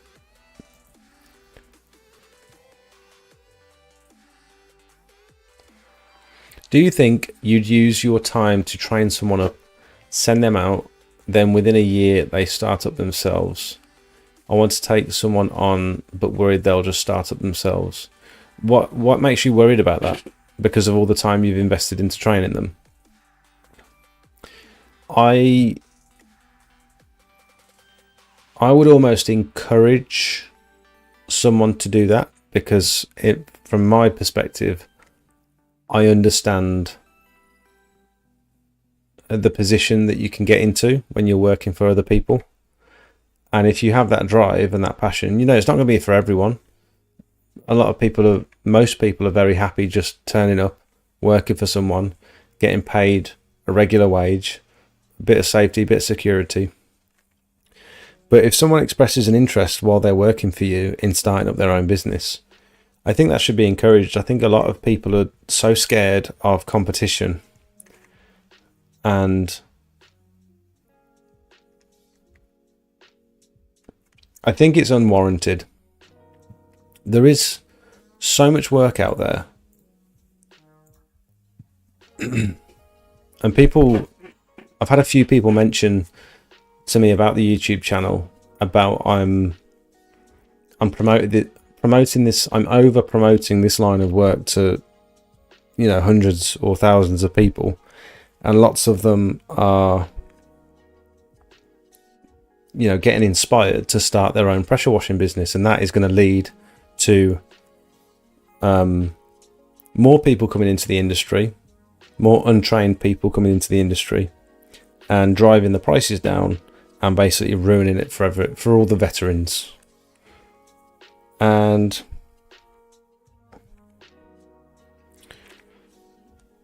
maybe at scale, that's true. I don't know what I think. I don't worry about what anyone else is doing. I follow a lot of the local pressure washers in my area. I follow them, and I like to see them doing well. I like to boost them up. I comment on their posts and say, you know, cracking pictures, well done, that looks awesome. It's not affecting my bottom line. There's this like ice cream man mentality where people have got turf and patches, and if someone else comes in on their patch, it's like window cleaners. If someone's cleaning on their patch, it's like they get all weird with them. It can lead to like fights and all sorts, and I think it's mental. There's so much money out there.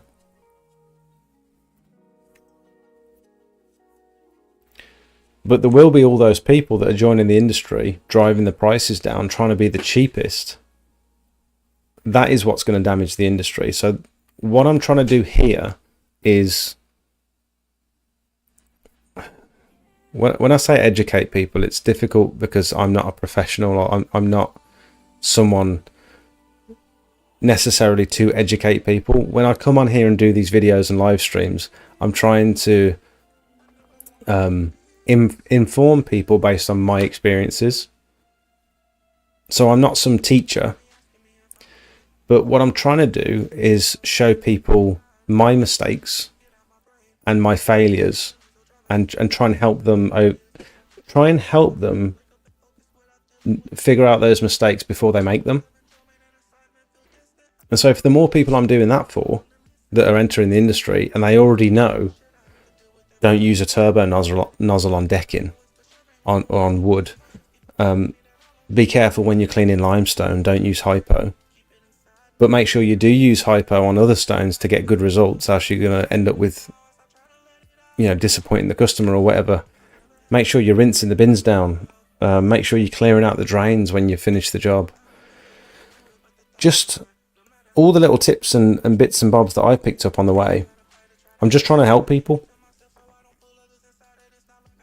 And so the people that are coming to these live streams, every one of you guys in this chat right now is probably watching to learn something. And so the fact that you're here means you actually care and that you want to do a good job, and that separates you from everyone else that's out there in the industry, because you're trying to learn actively at almost 9:30 at night on a Monday. You know what I mean? So you're not going to go out there and do a crap job, because, you know, you might make mistakes, but hopefully you'll rectify them. And so my audience aren't the ones that are going to be going out, hopefully driving down the prices and doing rubbish work. I like to think that my audience holds themselves to a much higher standard than that. I don't know. I'm very passionate about this, but I don't know what my opinion is. I do need to sit and think about it one day, because some of what people are telling me, I concede it is true. There is probably people watching, you know, Sid Partridge, people watching me, Macintosh, all of those people, Squeaky Clean Dave. It's probably encouraging many more people to come into the industry, but like I say, there's so much money out there to be made, and there's enough of the pie for everyone to enjoy. I'm not stealing anyone's work, and they're not stealing my work. We've just got different customer bases. And if you're sat in your house scrolling social media thinking, oh, that guy's too close to me, he's stealing my work, you're a loser. You're an absolute loser. Go out, advertise, do what you've got to do, and win the jobs. Be better than that other person. It's as simple as that. Take better pictures, do a better job for your customers, and build those relationships, and they'll keep coming back. You won't need to worry about everyone else. Sorry, bit of a rant. Like I said, I'm very passionate about it, but I haven't formed an opinion on it just yet. I'm still thinking about it.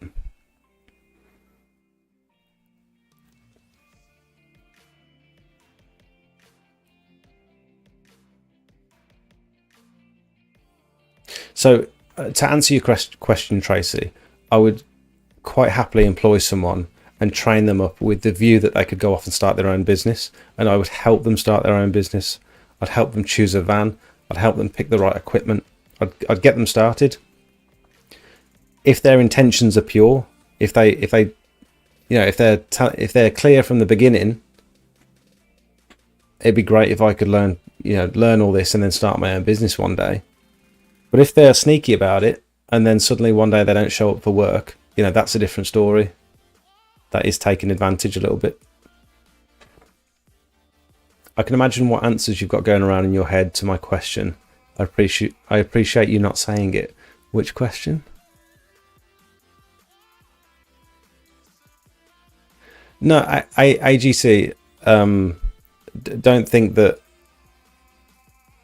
I'm a very socially awkward person, and to have someone in my van that I've not met before, that I'm suddenly going to go out on a job and sort of train and spend the whole day with and get lunch with and all that sort of stuff, that's weird to me. That's outside of my comfort zone. It's nothing to do with you. It's just it's just a weird thing for me, that's all. Prompt Peak says, great quote. Imagine if we trained people up and they left. Yeah. I mean, that's the goal. That's any great manager. I mean, Soph's manager right now. Soph's manager is training her up to have her. She's just passed her level 2 AAT course with a distinction. So she's now a level 2 accountant. She's a finance conductor. And her boss is actively, every couple of months, having a sit down with her, asking her about her future and saying, where do you want to go? And providing her the training that she needs so that she can be a self-employed accountant one day if she wants to be. He's having those conversations with her and he's pushing her. And he's getting her to think about her future. He's not trying to convince her to stay at the company. He's trying to expose her talent and get her to use it instead of just getting comfortable. And I think that's the sign of a good boss.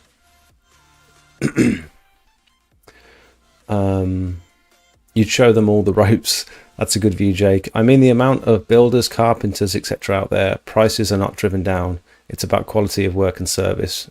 You're racing to be the cheapest. If you're racing to be the cheapest to get work, that's all you'll ever be, is the cheapest. Yeah, that's true. Yeah, like look at the amount of tradesmen out there, the amount of gardeners and the amount of window cleaners. When I was working for Lifeline and going fitting these alarms for vulnerable people, the amount of times they would say to me, I just can't find a gardener. They're all too busy. I can't find a window cleaner. Every time I ask a window cleaner, can you do mine? He says he can't fit any more on his round. He's too busy. All of these trades are booming. Gardeners, landscapers, bricklayers, they're all absolutely booming. There's so much work out there. It's crazy that people would even consider the fact that someone else is stealing their work. That's absolutely bonkers.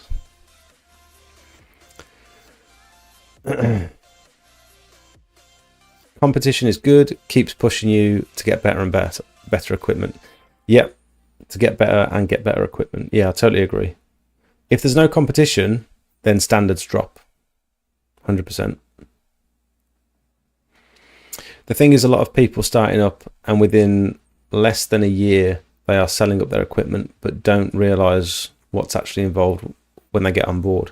That's another thing I'm trying to address with my videos is there's more to it than you think. And you don't just leave your job, buy loads of equipment and expect the phone to ring off the hook and expect to have hundreds of customers queuing at the door. That's not how it works. It takes, for me, it took a solid 12 months of trying to build a reputation and get reviews. And then on year 2, I did have a lot of returning customers because I did such a good job the first time. Reputation doesn't happen overnight. It's a long-term thing, and people don't understand that sometimes. They think because they've got the equipment, it's going to be easy. They just need to learn how to use the equipment, but that's just the basics. That's the first bit. Great. Now you know how to use the equipment. Now you got to go and find some customers.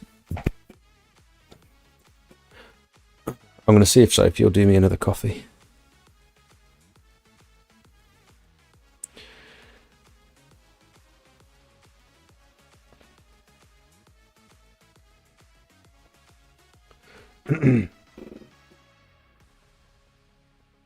Where I'm from, I've had window cleaners knock on my customer's door while I was standing there. Really? That's crazy. I've also had a guy nick my customer. Then when he...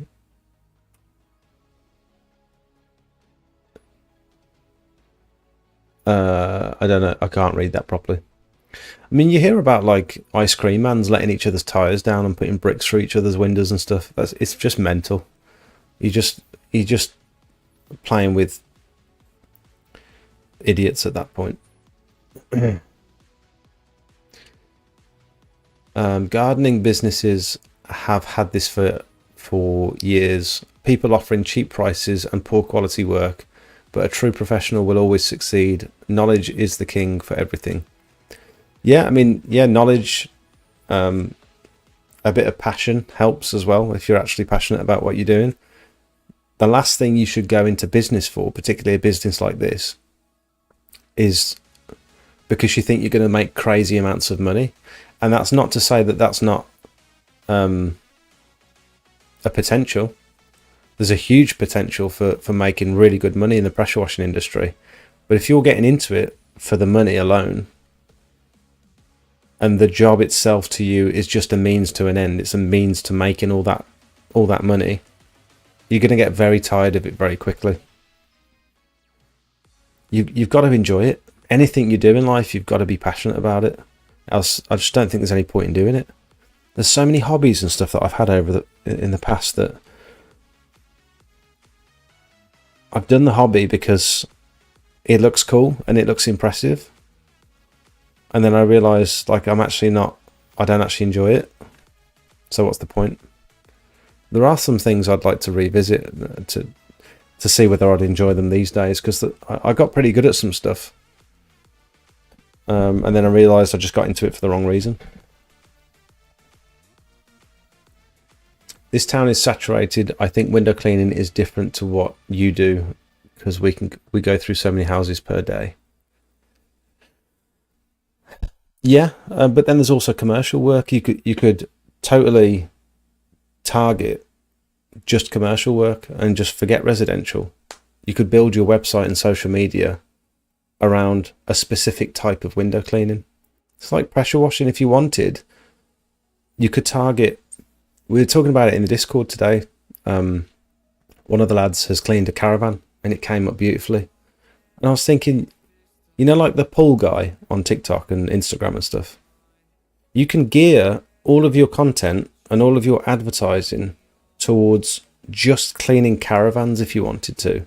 And you would then become the go-to guy for cleaning caravans across the UK. You could become really, really good at that one job and be a specialist. You could call yourself a specialist caravan cleaner, and you could get super busy by doing stuff like that. It's all based on the direction you point your business in. A lot of people they'll go into business and they'll buy the equipment and they'll start doing jobs whatever comes their way. And I know it's not always easy. You're probably thinking like, oh, it's easy to say when you need the work. Like, I totally understand if your bills are relying on the fact that you land 6 or 7 jobs this week, you're going to take all 6 or 7 jobs. But I almost fell into the trap of offering landscaping as well at the beginning. Loads of people would ask me, can you relay this patio, or can you relay these slabs, or do you know anyone that can take this fence panel out and replace this fence panel? Because you're there and you're a bloke and you're physically capable, people will ask you to do all sorts for them, or they'll ask you if you know anyone that can do this job. And sometimes you might be tempted and think, yeah, I could do that. That can't be that hard. But it is. It's like a whole new body of knowledge to learn how to lay a patio, or to learn how to fit a fence panel. It's a whole new area that you've got to learn and buy the equipment for, and the materials, and there's little caveats to using all these different materials, and it comes with experience. And so instead of just allowing things to happen to you and allowing instead of just taking on what comes your way, why don't you gear your business in a specific direction?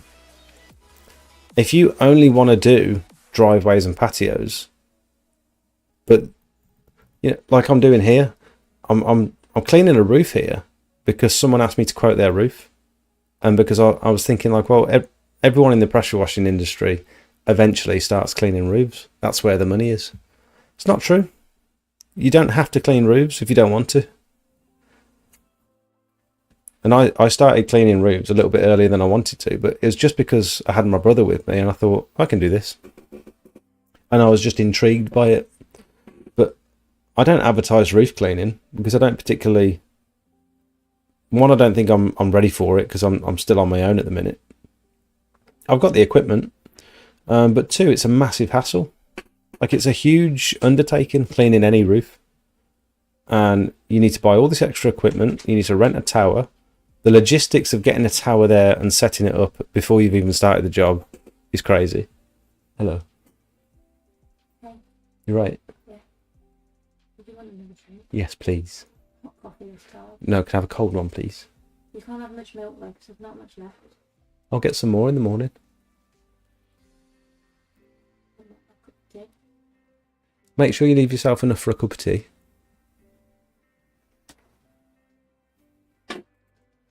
Thank you. I feel like I'm ranting. I feel like I'm just complaining. I'm not. I think there's a positive message behind all this. It's just don't let things happen to you. Have some sort of plan or direction.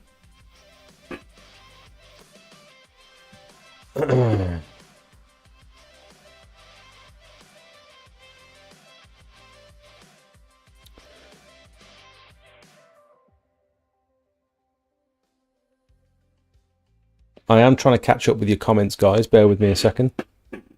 I'm getting a bit carried away, aren't I? Brian says, where did you go to learn all the information you learned? The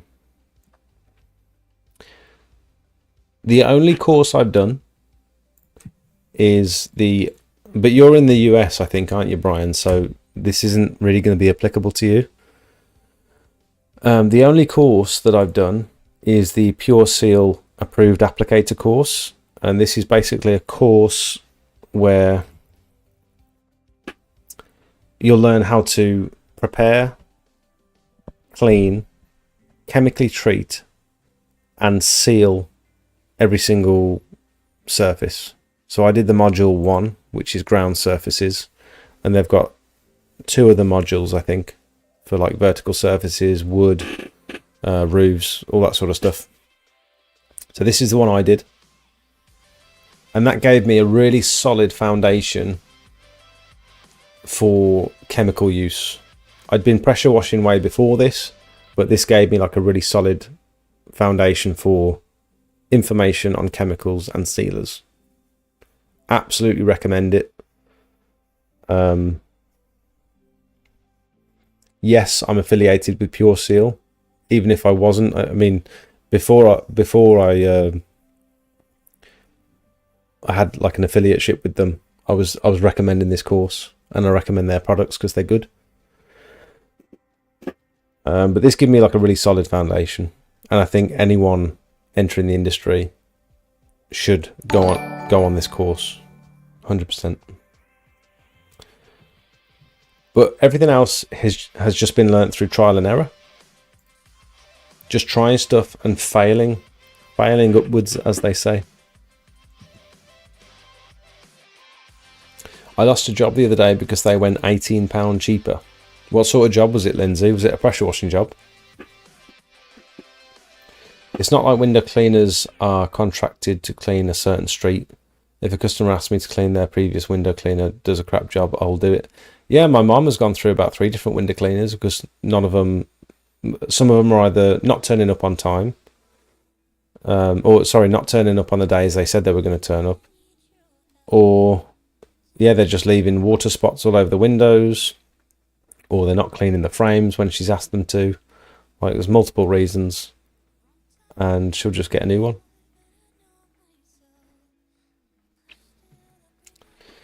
I I had a guy say he was collecting money on my behalf. No way. What is wrong with people? Absolute scumbags. Most of my customers this year are returning customers. Same, I'd say a large portion are returning customers, yeah.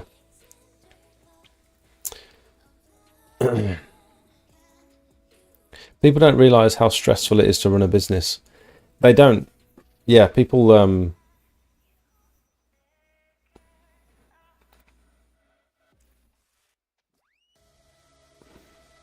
Yeah, I don't know. People get into business for different reasons. I think most of the time it is just to make money.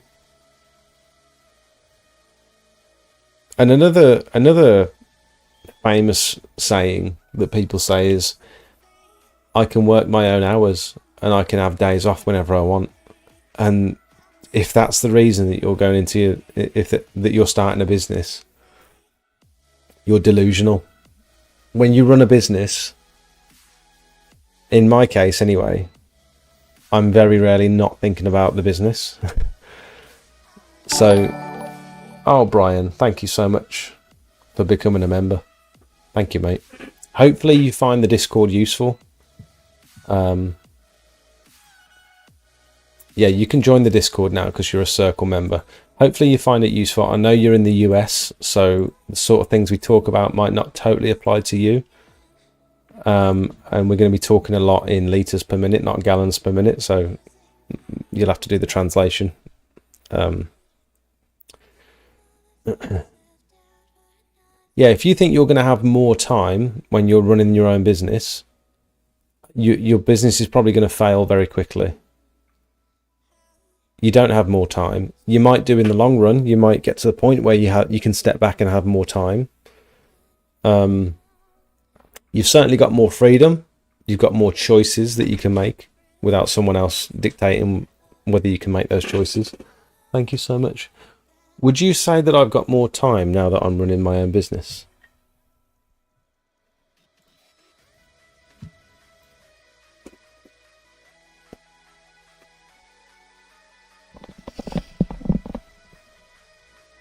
No. Why not?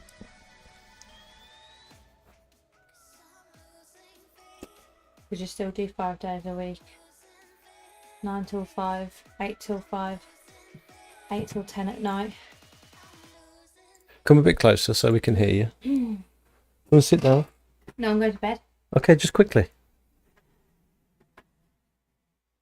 But I probably did get into it a little bit disillusioned, thinking that I would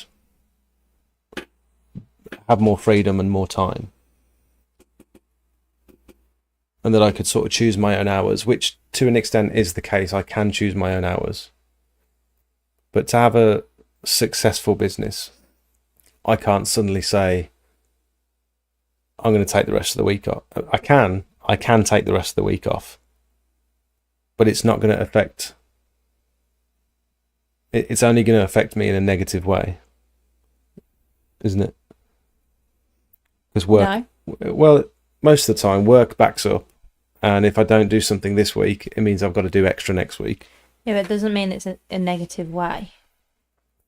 Because you would be using that time for positive things too. But when most people say, I'll have more freedom and I can take days off whenever I want, they're thinking, I can do nothing. I can take days off and do nothing. Why would you want to? Yeah, that's the thing. Well, that's what I think a lot of people are in the mindset when they start their own business, that they're going to have much more money and they're going to be free and they can work when they want. Mm-hmm. And I think that's quite delusional. Yeah, that's a bit of a crazy thought. Especially in the early days. Yeah. I feel like I never stop thinking about the business, and I struggle at the moment to switch off. But it depends how invested they are. Yeah. Yeah, if you're not looking to necessarily grow. I'm not saying like not thinking about it all the time means you're not invested. Yeah. But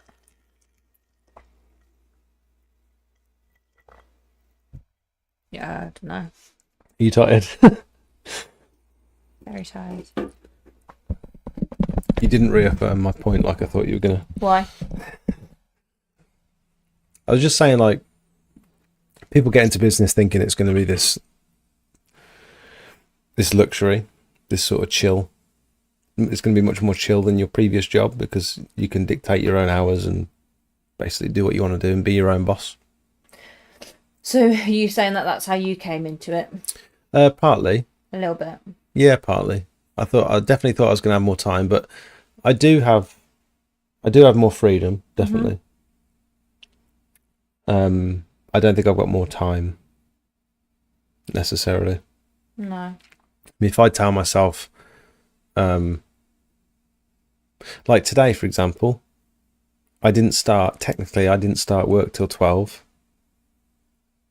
and I finished at 2 and then I went and got Mackey's. But from 7 o'clock this morning, I was sat in bed responding to quotes and organising to go visit people. Yeah. And replying to the Discord. And then I had some cereal and got Maya some breakfast and stuff. And then the rest of the morning was video editing and posting content to my Instagram. And like, it never stops. Just because I'm not directly on the tools, I'm always thinking about it. I'm always doing stuff in the background. I'm trying to get to the point where Mondays are my admin day. And that's where I'm finding it difficult at the minute to go and visit quotes during the week because I've got so many jobs booked in and I'm just on the other end of town or whatever. And they need me to come at a specific time because they've got work or something. And so I'm trying to just make Mondays admin / quotes. I think it's going to be much easier like that. You happy? You look really sad. What? Don't know.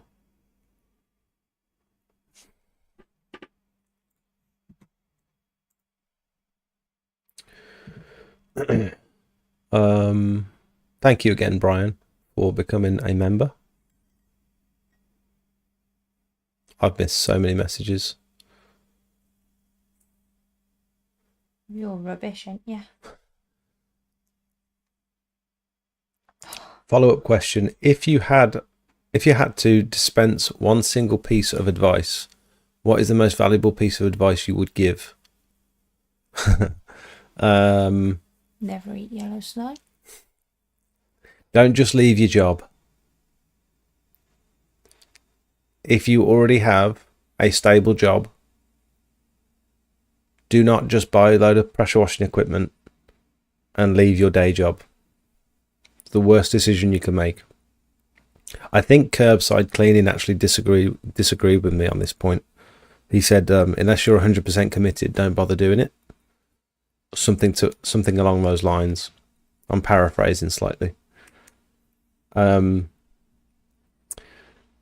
But I think it's a terrible financial decision if you've got a stable job. And also on top of the fact, if you've got a mortgage and a family that rely on you and kids, you are making a very silly mistake if you just suddenly pack up your job and cut ties. Some people cut ties, they storm out and they say, swear at their boss and walk off.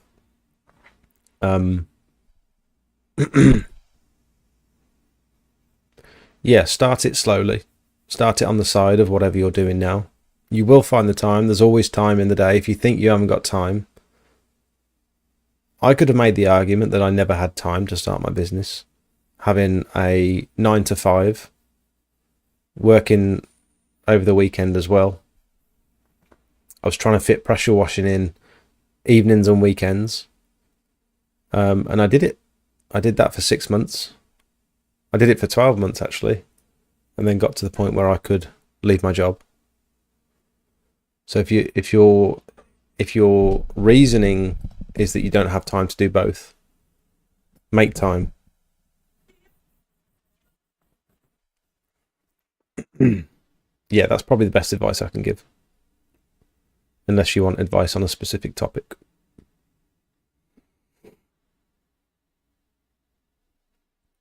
I love the job and I love the challenge even more.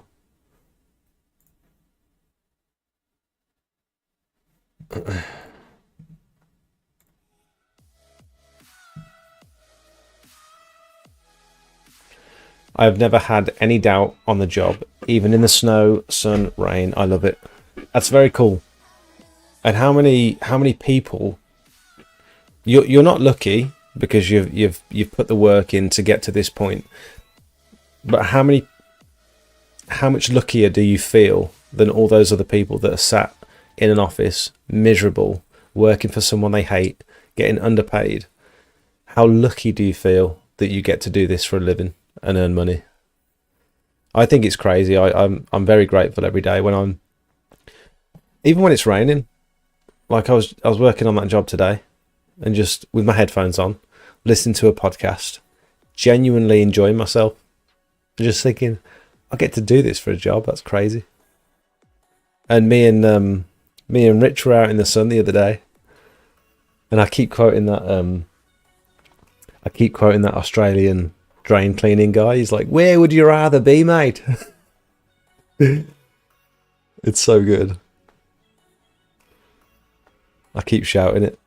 Where would you rather be? Living the bloody dream, mate. I'm just trying to start a window cleaning business, and I'm really struggling with pricing. I don't want to undercut people, but I also feel I can't charge as much as someone with decades of knowledge. It's a very honest predicament to be in. So well done for, I don't mean to patronise you, but well done for acknowledging the fact that there is a disparity between you and professionals that have been doing this a long time, but also acknowledging that you don't want to undercut these people and drive the price of the market down.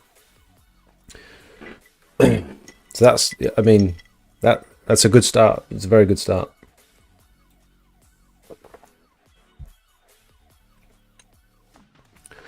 How much, for those of you in the chat, is that your belly? Yep. For those of you in the chat that offer window cleaning, how much experience would you say is necessary in terms of time frames? Let's say weeks or months.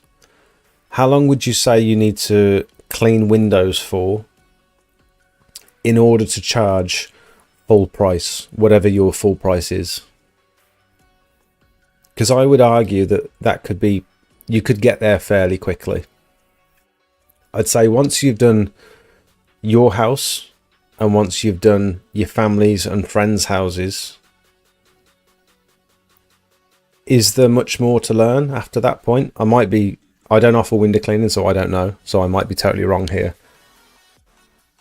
I think for pressure washing, I personally feel like there's probably a lot more involved, and there's a lot more to learn. There's many more different surfaces.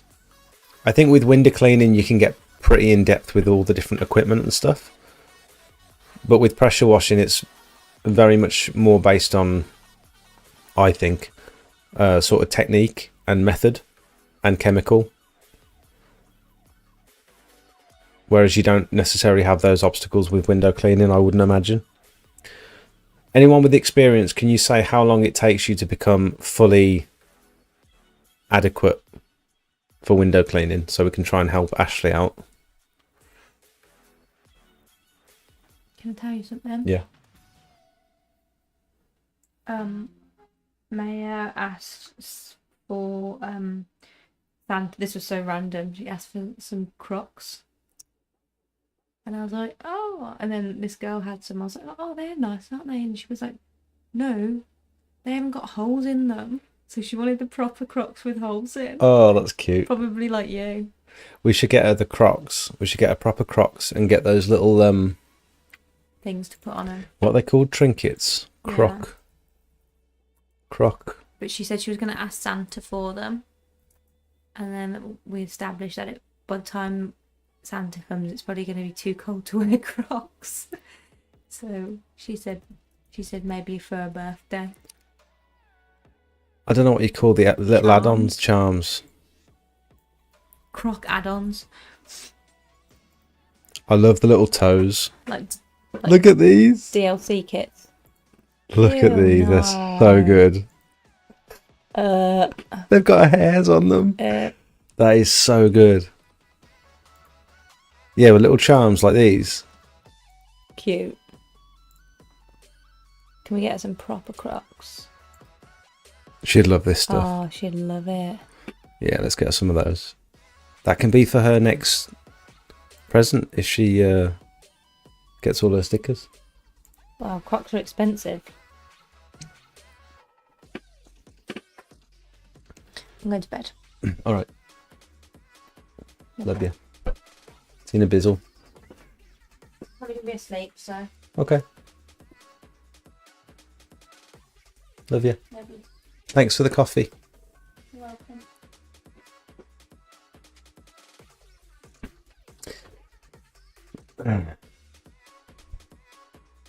If the customer says, do you already have a window cleaner? First question I ask is, do you already have a window cleaner? If they say yes, I won't quote.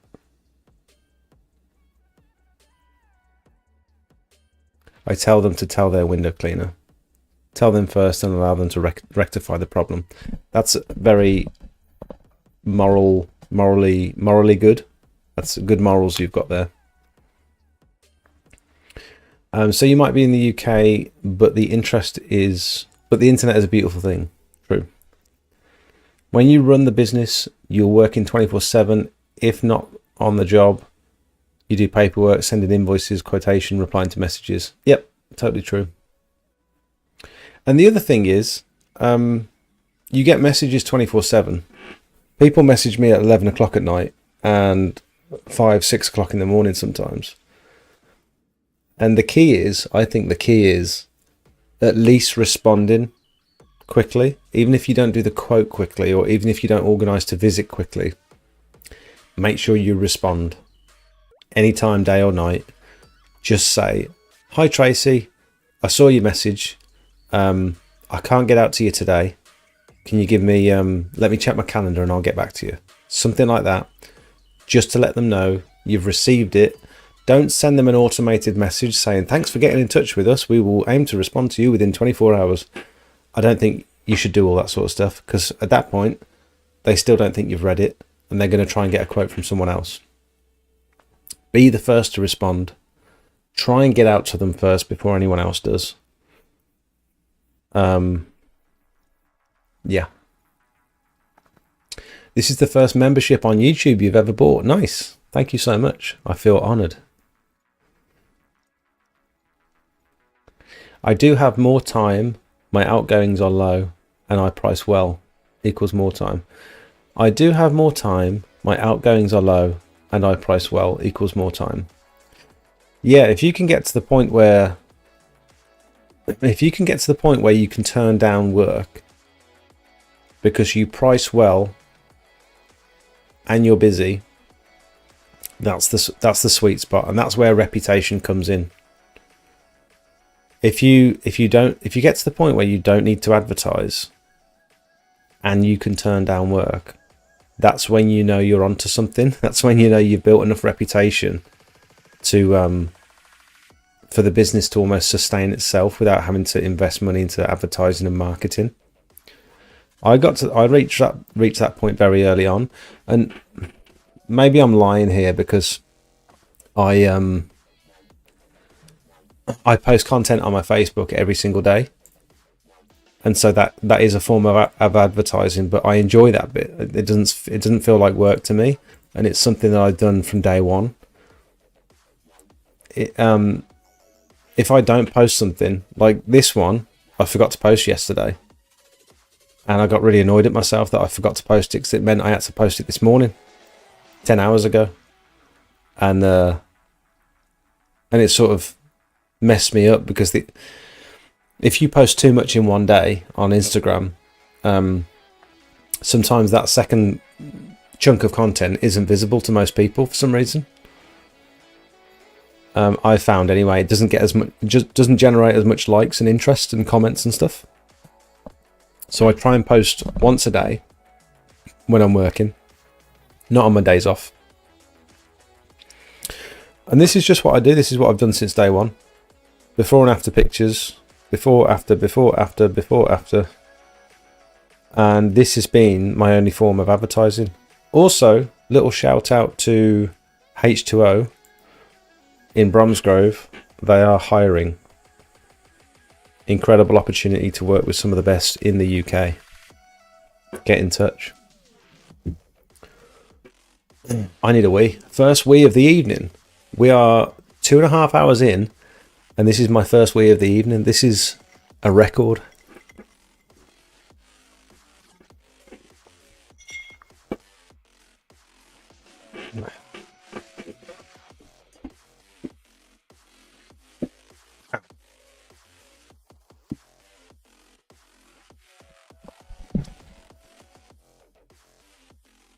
Wizard, it's your first membership too. That's awesome. I tried to join the Discord a few times, but I keep getting pushback as it keeps telling me I am using an invalid email address. An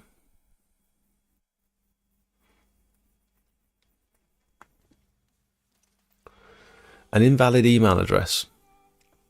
Are you able to access Discord at all? Or is it just my Discord that you're having trouble getting into, Jerry? Invalid email address.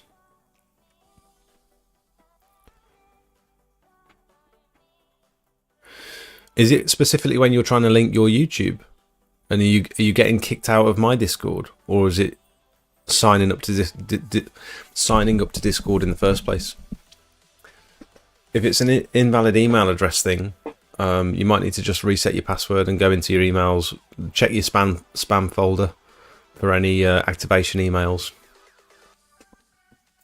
If it's it might just be a Discord issue, mate. I'm sorry, can't really help.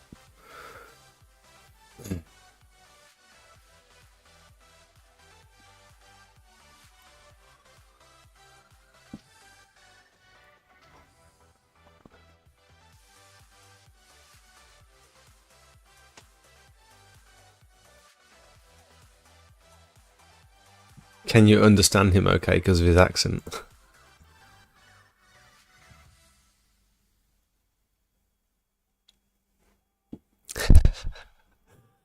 It's like UK, we eat crisps. In the US, you eat chips.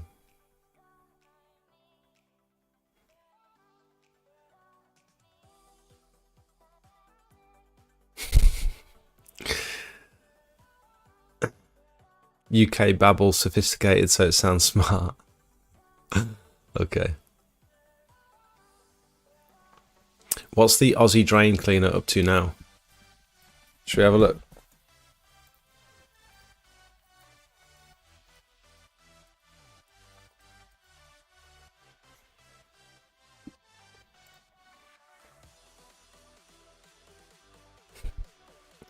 Where would you rather be, mate?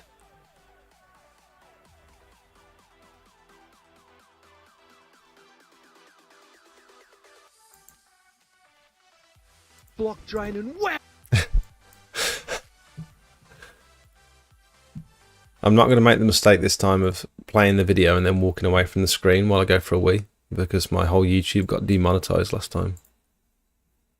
Drain and wow, this is going to be a ripper. If I've just popped up in your YouTube feed, boy oh boy, are you in for a treat. Mate, this right here, it's a grease trap. And the drain's running from a commercial kitchen, run into this grease trap, and then they're supposed to run out to the main sewer. But because there's a blockage somewhere, the grease trap is just filling up and doing diddly bloody squat, mate. So anyway, let's get the jet out, and I'm going to attack the outlet. That's where the blockage is. Oh no, not the music. I am bloody excited about this one, guys, but anyway, enough of me carrying on. Let's have a look inside this inspection point. Right, she's blocked, shouldn't be blocked, but anyway, there's a drain here connecting into it. So let's take this inspection cap off and have a look. Let's have a sneaky Get beak. this screwdriver on in here, lift her up, and mate, she is blocked. She is chock-a-block. Wow. Well, let's run some taps inside and see what's going on. Shush.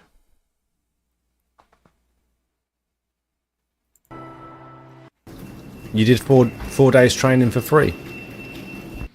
Well, I've pulled the plug on the sink inside and you can see, wow, it's absolutely racing through the inlet into the grease trap. But the outlet, Mate, that is a different story. So what we'll do is we'll send the jet down the outlet and we'll try and smash that blockage for 6, mate. And we'll just feed the jet nozzle.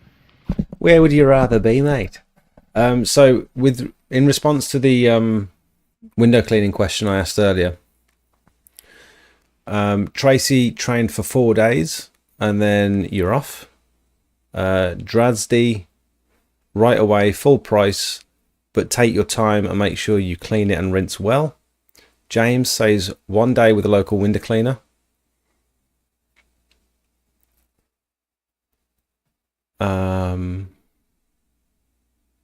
There might be a few others there. I think we'll turn it off and reassess. This drain is running underground like bloody spaghetti, mate. Am I going to have to put my arm inside this grease trap? Because the levels on the grease trap are rising. It'd be nice to send it through the grease Keep watching trap to through see the what outlet, happened. But I don't really feel like... I don't think I said keep watching to see what happened on that video, did I? That's clickbait. I don't do that.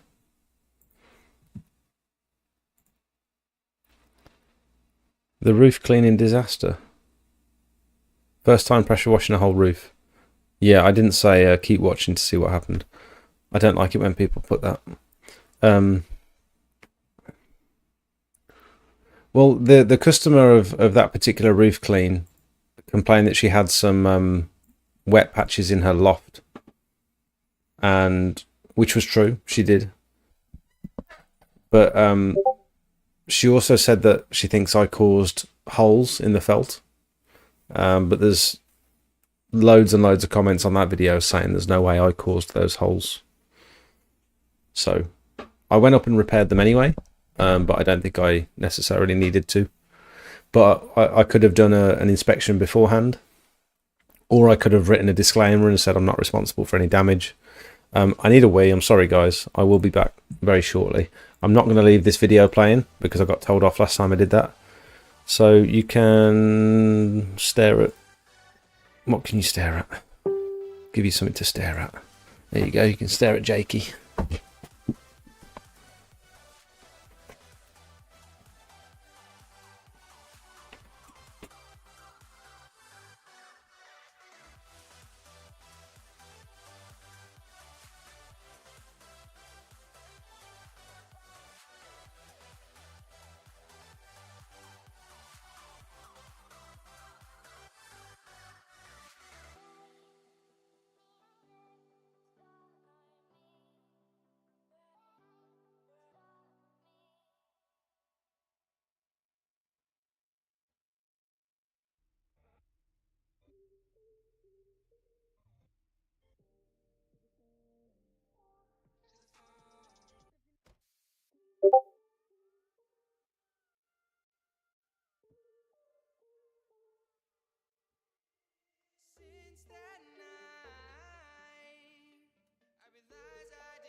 I'm kicking myself. I'm kicking myself. That was a missed opportunity to play my members advert. Damn it. Oh well. You guys have got to start watching this Drain Cleaner Australia. You know, years worth of goodness. And we're away, you little ripper! Now, if you're new to the channel and you don't know what a grease trap is, every commercial kitchen, in Australia that is anyway, all the drains will run through the grease trap, and what the grease trap will do is stop all the oils and all the solids from getting through into the main sewer and getting stuck. So anyway, let's continue on. This is putting up a little bit of a fight, isn't it? But I mean, I'm bloody loving it. Every moment of it, guys. Woo-hoo-hoo! All right, guys. I'm bloody loving it. We are finally getting through it. Can you see some movement? Just realised too, you're not only doing the business, but you've not made no mention of the fact that you do YouTube at the same time. That in itself is insane, the hours of editing. Yeah, it does take a lot of time. Yeah. I juggle many hoops. Is that the phrase? Juggle many hoops? Jump through many hoops? Juggle many something. Good night, Lindsay. Unblocking a drain, yes, bloody please, mate. How good is this? But guys, look at that. Oh, it's just my Discord, Jerry. Inlet to the grease trap. All the liquid from the kitchen, all the wastewater is flowing into this grease trap. Jerry, is your Discord in your settings, is it linked to your YouTube channel that you've used to sub to my YouTube? Because you'll be kicked out of my channel unless you've got an active YouTube membership. And if you've used the wrong email address, if you've used a different email address that's linked to a different YouTube channel, you might find that it kicks you out after a couple of days. We're going to jet the inlet right under the store, guys. We'll jet the whole drain out. I've been thinking about starting for months, so been researching for months and got everything I need to get going now. I did module 1 on pure seal, which I'm confident in using different chemicals. Wizard, would you say module 1 has given you like a solid foundation and a bit more confidence to go forward? Do you feel like you've skipped a huge... I felt like I skipped a huge step, and other people in my position, it would have taken them months and months of Absolutely beautiful. And you see with the level, like research, months and months of research that you've got to ask the questions. You've got to find the answers on Google and in YouTube forum, Facebook forums and stuff. You've got to know what questions to ask. Whereas if you just do the Pure Seal course, they tell you everything you need to know. I feel like I skipped a massive step by doing that course. You'll be buzzing with all the coffee. Tell me, for a small driveway, what would be the minimum charge for a job? My minimum pressure washing charge to get the pressure washer out at all is £125. So if you use my tool, smelt.club, say for example, I've got a job here that's 35 square meters. Using my tool, let's add 50p per square meter for resanding. Using my tool, it actually comes out at 123. So I'd round that up to 125. If it's even less than that, if it's 20 square meters and it comes out at 70 quid, I'd round that up to 125. So you don't have to necessarily tell the customer that you've got a minimum call out fee for pressure washing. But you can definitely use that as your base price, something along those lines. Earlier on, you might want to consider dropping that to maybe £90, £100 for like a super small area. But when you start getting work rolling in, it might not be worth your time to accept anything less than like 110, 125 quid to set up your equipment and to spend time at someone's property and to use that fuel and stuff. I've actually turned down jobs that are like 40, 50 minutes away, you know, an hour away, that don't quite meet my minimum charge. If it's an area of like 25 square meters, but it's an hour away, I can't justify to the customer my minimum price of 125 quid plus travel time and fuel, which might knock it up to about 160, 170 quid when it's this tiny little area that they want cleaning. I'll just tell them, get someone closer. Find someone on Google that's got good reviews and get them to do it, because I'm going to charge you for travel, I'm going to charge you for time in the van, and I've got a minimum call out for my pressure washing work, and I'm not going to add any more value than what you could get from someone else that's closer. I like to try and be honest with people. Some people see my social media and they specifically want me, and I'm happy to do the bigger jobs. I'm doing a job in London soon, which is just a driveway and a big rear patio. But he said I think he saw me on YouTube, I'm not sure, but he said he's seen me somewhere and he specifically wants me to come and do it, and so he's happy to wait.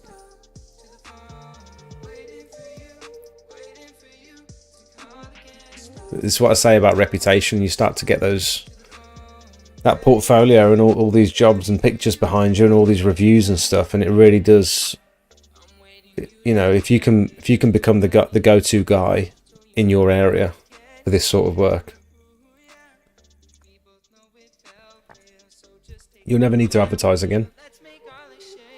Costa Geo, welcome. Evening, Jake and everyone. You seen that new beast of a machine from Equip to Clean? Everything is sold out.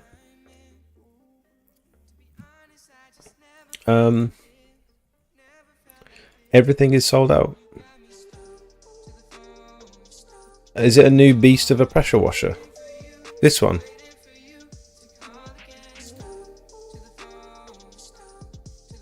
New beast just released. The Gorilla, 21 litre per minute. Oh, it is out of stock. They had some at the show. I'm sure. Did I see one at the show? Actually, I can't remember now. I wonder why they're sold out.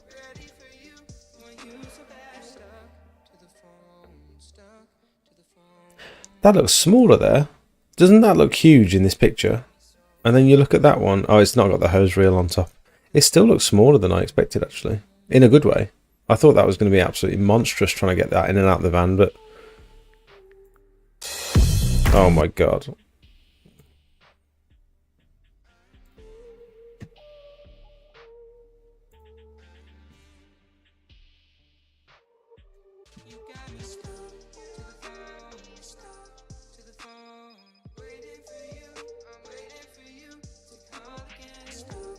They're both lifting that out. It is fairly compact, to be fair. Those wheels look heavy duty.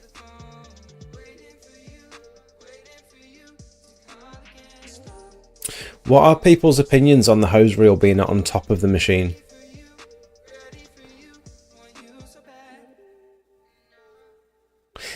Honestly, I thought this was going to be huge. And I thought that's going to be so cumbersome trying to get in and out of the van. But actually it's much more compact than I expected. So that is, I can see that being quite realistic, that you'd be able to get that in and out, even with the hose reel on. Are they going to put the hose reel on?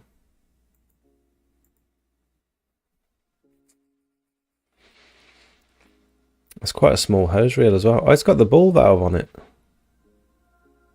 That looks pretty good. I would consider... I wonder if they sell that hose reel separately. I'd consider buying that. Just on its own. My mate Rich is after a hose reel. Looks like it comes...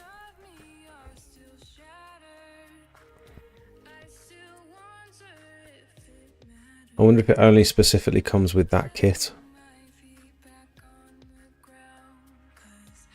Probably does, doesn't it? It's not that one. It's not the retractable hose reel. I'll have to ask them about that, if they can get just this reel in, because you could bolt that to like anything. You could bolt it to your roof, to your ceiling of your van. You could bolt it to like the top of your tank, or mount it in the back of your van. That looks really good.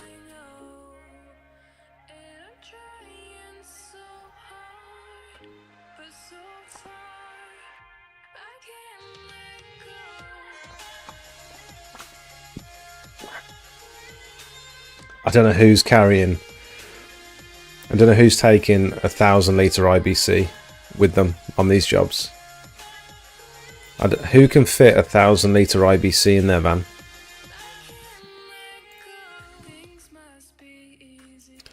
They need to stop selling these business starter packs with these 1,000 litre IBCs. It's absolutely bonkers.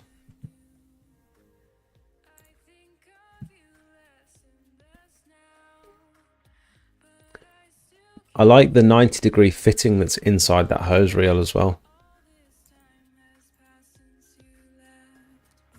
Are they going to show it?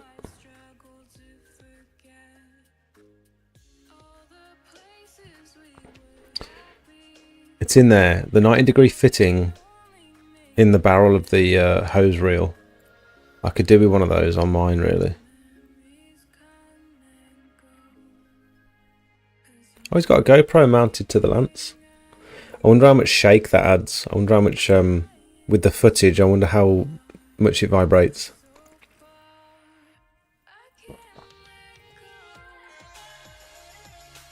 Not a lot.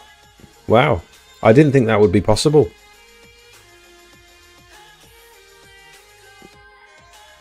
Don't use the turbo on render.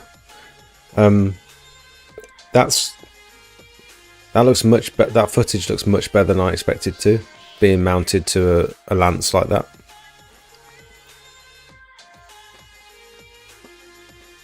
Looks like he's using. Looks like he's holding a gun with a red dot sight, with that GoPro sat there.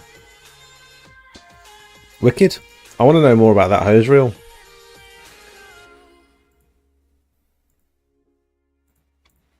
It's good that they're selling out. It clearly means it's popular. Yeah, that's what I want.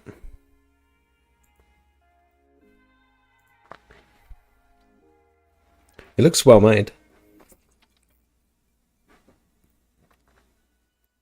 Look at that! It's got the little nozzle holders in the middle as well. You could put 3 little nozzles on there. That looks like a nice bit of kit. Thanks for the advice, guys. I feel a bit less of an imposter. No worries, Ashley. Please don't get demonetized again. Great peak in the world of Aussie legend, though. I also use your quotation tool every day. It's perfect for anyone in the trade. I would recommend anyone who's struggling to quote with Jake's quotation tool. Thank you, AGC. Thank you so much. He's talking about this tool here. You've also got my trusted suppliers on here as well. If anyone wants to order from these guys.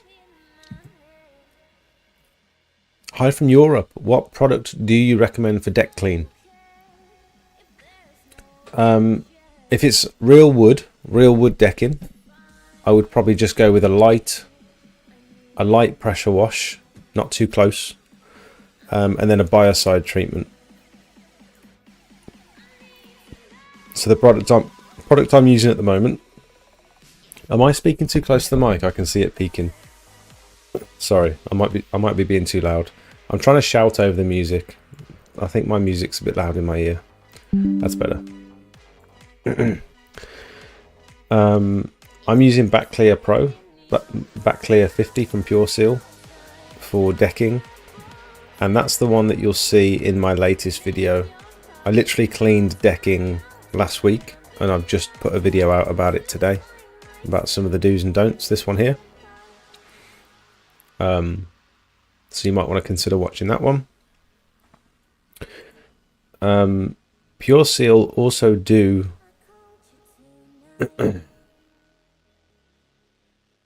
a product called Deck Clear Pro.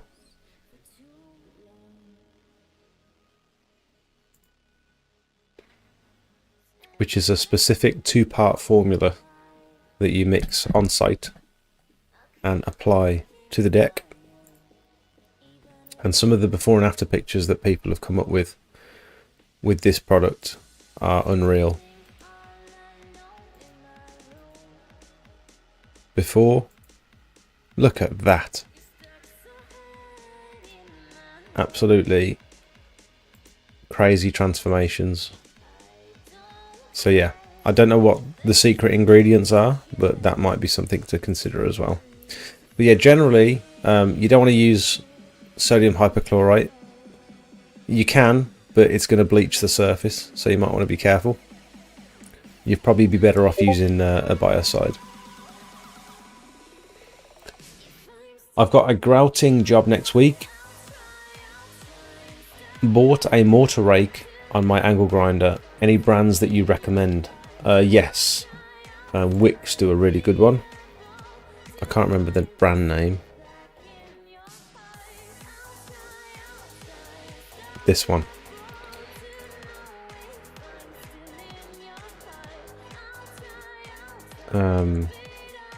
Abrax. Just make sure it's the thicker one, because they sell a couple of different ones. One of them's really thin. I think the 7mm is the thick one.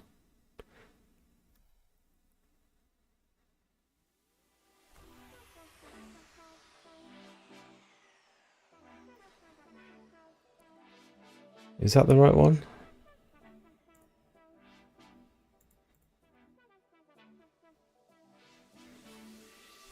Yeah, anyway. That's the one I'd recommend. I actually purchased some from Amazon. I got one from Screwfix, and then I got this one. Used all three on the same job, and this one lasted far longer than the others did. So I've actually got experience in using different brands as well, and this one was the best. Hope that helps. Just sub to the drain guy. It's absolutely golden content. He's really good.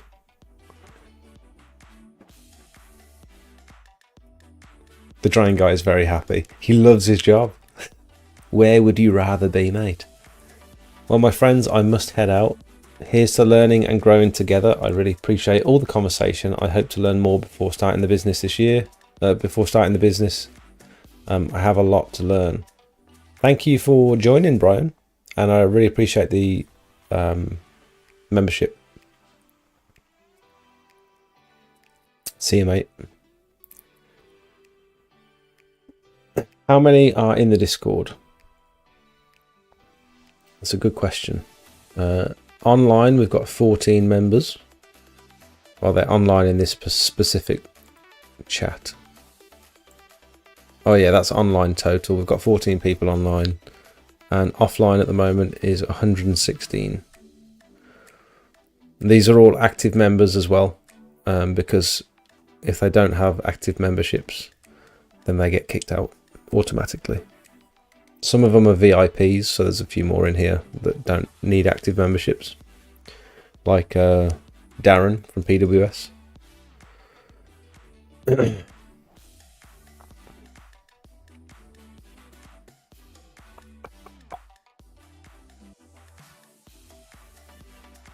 Hey, Great Gambini. And Jerry's in.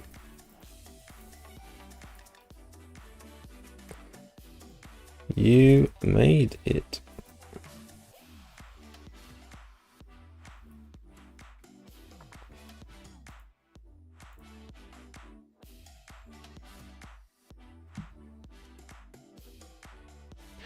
Told you I'd be here till the end, or did I just tune in?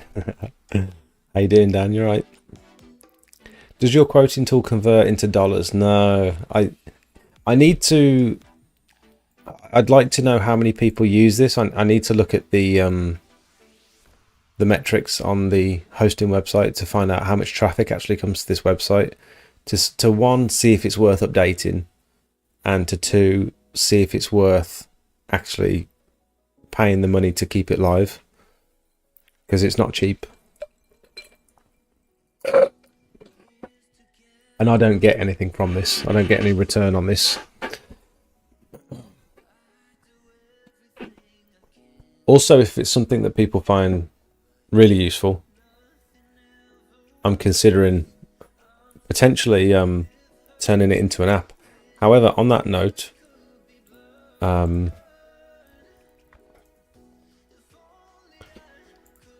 is another app that's just came to Android called Softwash UK. No, it's not called Softwash UK. It's called something wash. It's called. What's the app called, everyone? What's the app called? It's not Softwash UK.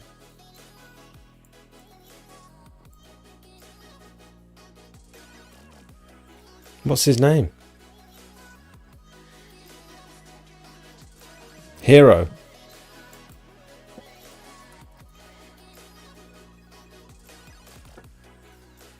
Hero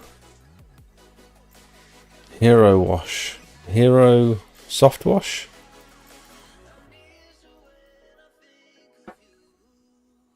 Come on, what's it called? It's on Android now.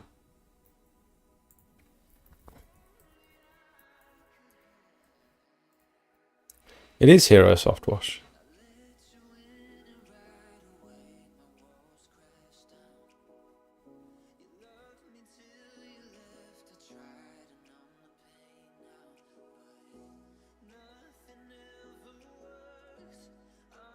Where's the app?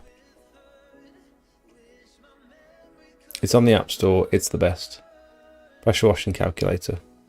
That's what it's, yeah, that's what it's called.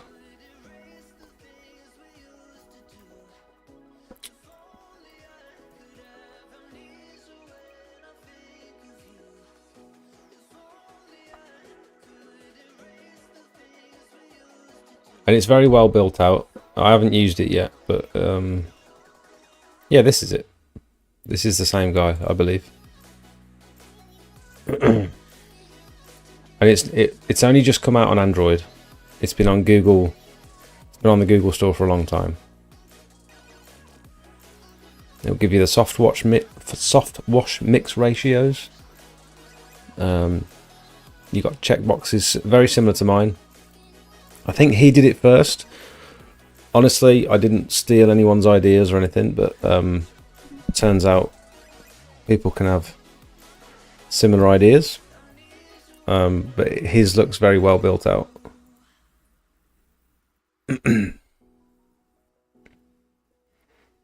Add your own logo. You can create quotes directly on your phone, email or text them directly to your clients. There you go.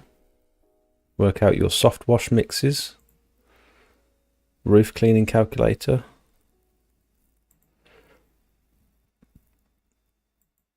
So yeah. You might find this useful. Looks much better than mine, doesn't it? All sorted, Jake. I've managed to join. It was down to something I was doing wrong. Okay, nice one, Jerry. Biocide was on my bingo card. Dan has got some keywords that when I say them, he has to take a shot when he's watching the stream.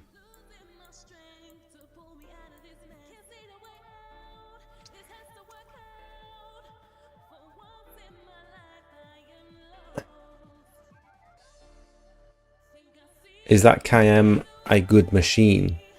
Kiam. I don't know. I can't vouch for it, unfortunately. I think they're decent engines. The pumps, the pump and the unloader valve was the only bit I had an issue with when I was using mine. The book was worth the money. You can refer back to it at any time. Yeah, you're talking about the Pure Seal book. This is like a Bible, this Pure Seal booklet. The approved applicator Bible that you get when you do the course. Like I said earlier, if anyone's planning on doing the course or purchasing anything, I've just put my code, just put my link in the description. Bloody hell, I've said that too many times. Just put my link in the chat, so if you click the link first and then buy something, I'll get a little bit of commission. The GoPro have done good image. The newer GoPro have good image stabilization. Awesome. I'm Gafsky. Welcome. What's up, Smout? So I'd done a job on Sunday on a resin bound in my mate's back garden. I found it quite hard to wash away the dirty water off the surface due to it being permeable. Any easy tips for working with resin? That's a very common issue with resin because it's so thin and underneath is just the sub base. When you're rinsing, you're actually generating more dirty water from underneath, and you could sit there rinsing it forever and it just wouldn't go away. I'm not speaking from experience because, believe it or not, I've never cleaned a resin surface before. I've got my first one coming up in the next few weeks. But I think you'll want to do your first rinse to clear away any of the bigger debris, so the moss and the stones and whatever. Your first rinse would be normal, like you do in any other surface, and then your second rinse will probably be, you'll probably pull the lance back slightly and do a lighter, softer rinse. So you're just getting the dirty water off the surface and you're moving it along. If you put the lance too close, it's going to penetrate too deep. If you pull the lance away a little bit, It's going to take you longer to rinse, but you're not going to be pulling dirty water up from the surface. That's what I would try.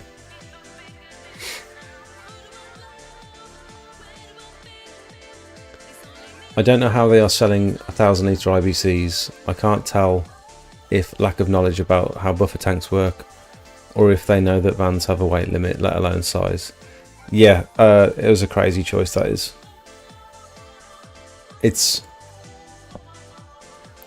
I'm not sure they understood.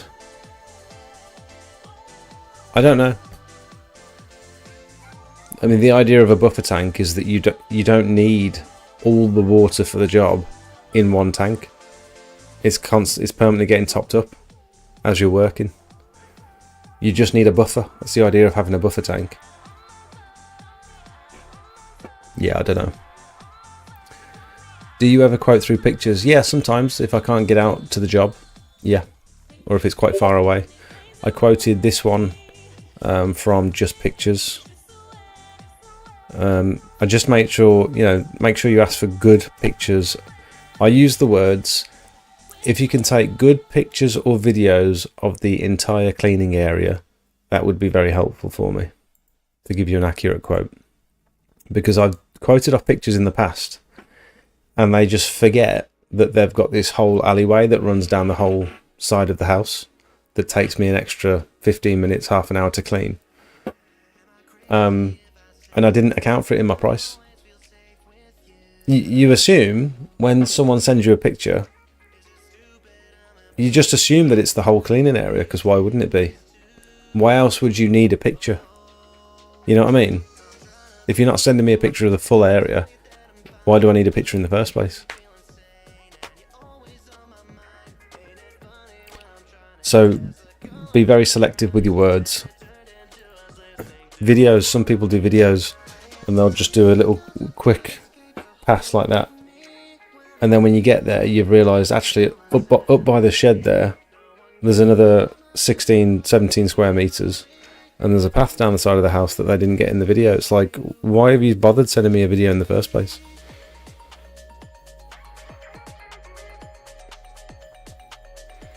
Where is the Smelt merch? Is there a demand? Would anyone buy it? I've been thinking about it. I've got some cool designs. I just don't know if anyone would. It needs to be wearable. Like it needs to look cool enough that people actually want to wear it. See you, Tracy. You're a diamond geezer. Thanks, mate. Looking at making a wheelie bin Bowser. Saw your video on it. Any changes you'd make? No. I'd put a filter on the inside at the bottom, like a basket filter. That's the only thing I'd do differently. And AC pressure washers do a Bowser kit.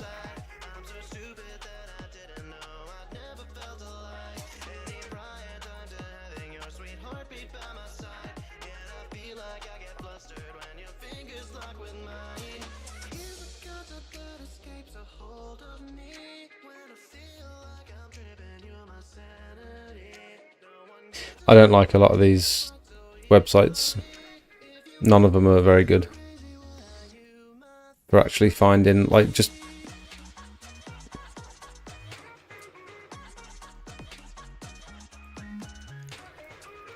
there's too much going on. Not that I'm a website designer. I just know what I like. High flow buffer tank conversion kit.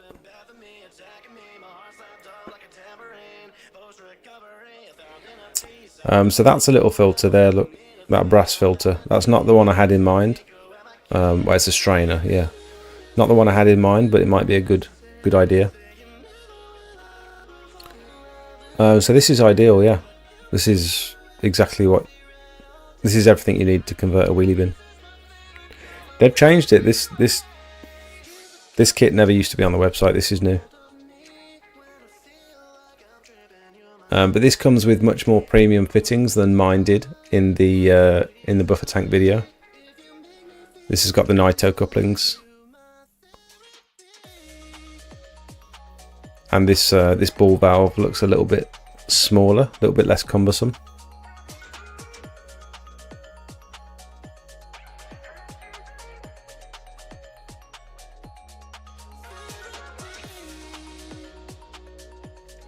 Yeah.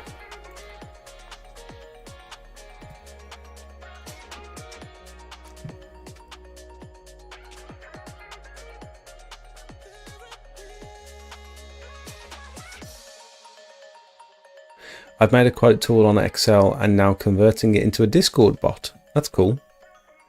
Sounds like you know your stuff.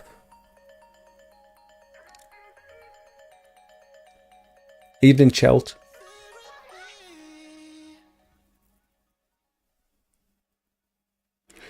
Oh, you do have to pay monthly to use the good features on the pressure washing calculator. Yeah, I remember it being about £4 a month, wasn't it?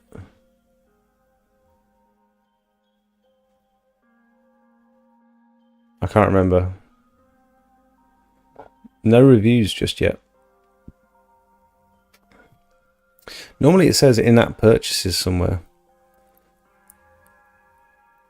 It normally says in-app purchases.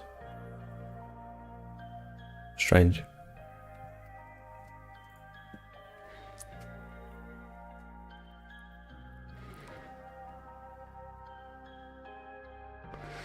I've got it. It's clunky and a bit confusing, unlike your calculator. Really, Hooper?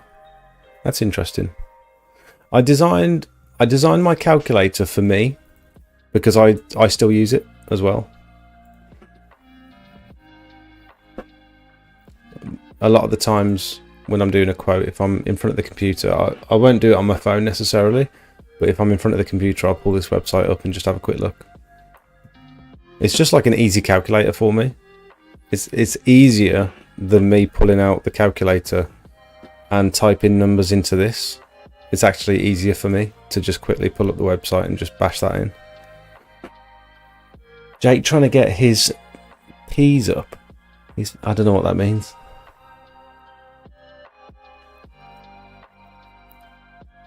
Jake, have you optimized your Google business page? Adding your services also treat the Google business page like it's your Facebook with the update section, including keywords for better traffic. No, I very rarely touch my Google business page.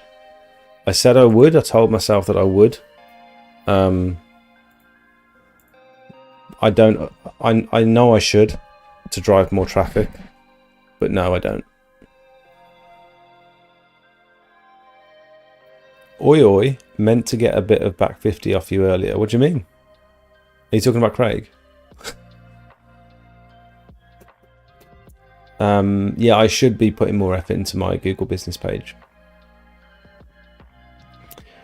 Chelt says, bro, we had a guy who used to work for us, came into our office to quote and bring in work, and no joke, he'd go to a site and take about 38 different angles of the same corner of a building. What do you mean? Go to site and take about 38 different angles of the same corner of a building, like photos, in order to quote. Where was that shirt you made last time? Game changer. Yeah, that might be a cool shirt. Smelt McFlurry flavor. A smelt design McFlurry flavor. That was funny. If you need some t-shirt designs, I might know someone. Ooh, Prompt Peak is a graphic designer. Would you call yourself a graphic designer? Or are you a... Yeah, I guess you're a graphic designer, aren't you? Oh, you said about crap photos. When did I say about crap photos? Today, just. I'm losing the plot. You have tons of reviews. If you do a little optimizing, you would be rank 1 on the map pack, beating your local competition. The map pack? What does that mean, Chelsea? You sound like you know your stuff.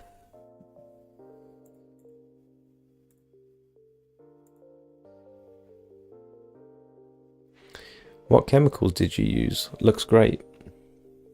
Thanks. Hypo.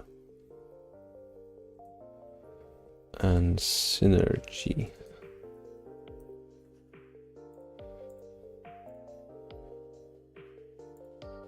Where are the other comments? Never shows me all the comments.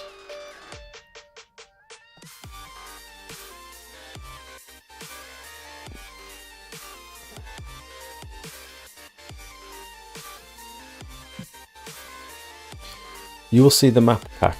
Type pressure washing in Google.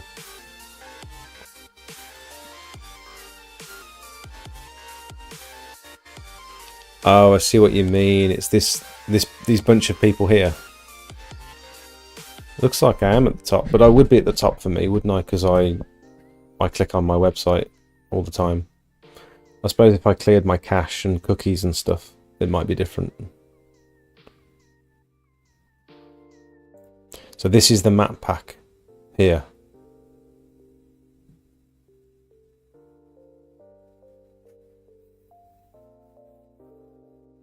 Oh, keywords like roof cleaning, etc. X graphic, X movie, and now exterior cleaning. Been using Synergy Pro a lot recently. Genuinely brilliant, Chemical Man. For what? What have you been using Synergy for? Chelt.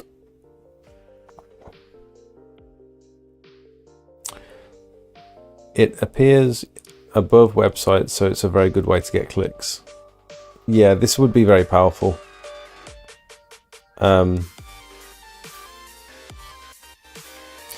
I think, am I appearing at the top here because my Google business page is linked to this email address? So it's just showing me what I want to see. Or am I at the top here because I'm genuinely at the top in my area? I suppose it's hard to say without clearing me cookies and my cache and all that sort of stuff, isn't it?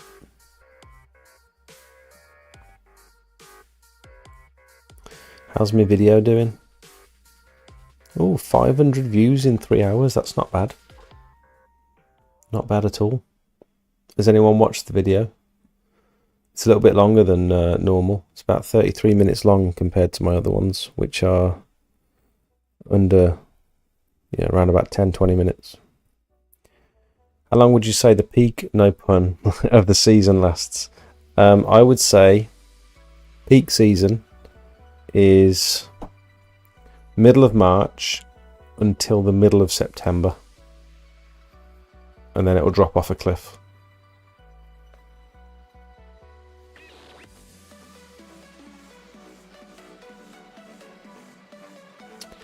Use it a lot on bus stops and roofs, etc. You're using Synergy on roofs? And how many bus stops do you get? How come you're how are you managing to clean so many bus stops? Oh, poly roofs. I see what you mean. Yeah. Like perspex and stuff and polycarbonate. What other out of season services are you adding to your list? So the first big one is gutter clearing. Year 1, September, I invested in a gutter vacuum, and that saved me through the winter. It really did make a huge difference to me being able to actually carry on my work, because if I weren't offering gutter clearing, I'd have likely not survived the winter. A lot of my commercial work through this winter just gone, actually, a lot of the work I was doing were schools, big gutter jobs, and that kept me going. If you're not offering some sort of service throughout the winter and you're relying on just pressure washing, I think you're going to be surprised as to how little work you'll get. Obviously, once you start to gain a reputation and you get, you start getting commercial work in, there is still commercial pressure washing you can do throughout the winter. Slippy patios, slippy walkways, fire exits, schools, they'll still have you in doing pressure washing stuff, but not if you don't have a decent website and not if you don't have good reviews. Commercial versus domestic quoting, what is the main difference? You've got to account for the time it's going to take you to do health and safety documents if they require them. So you'll always ask at the quoting stage, do you need RAMs? Do you need a health and safety policy? Do you need to see my DBS check so that I can work in the school while the kids are in there? Yeah, paperwork is is a nightmare when it comes to commercial stuff.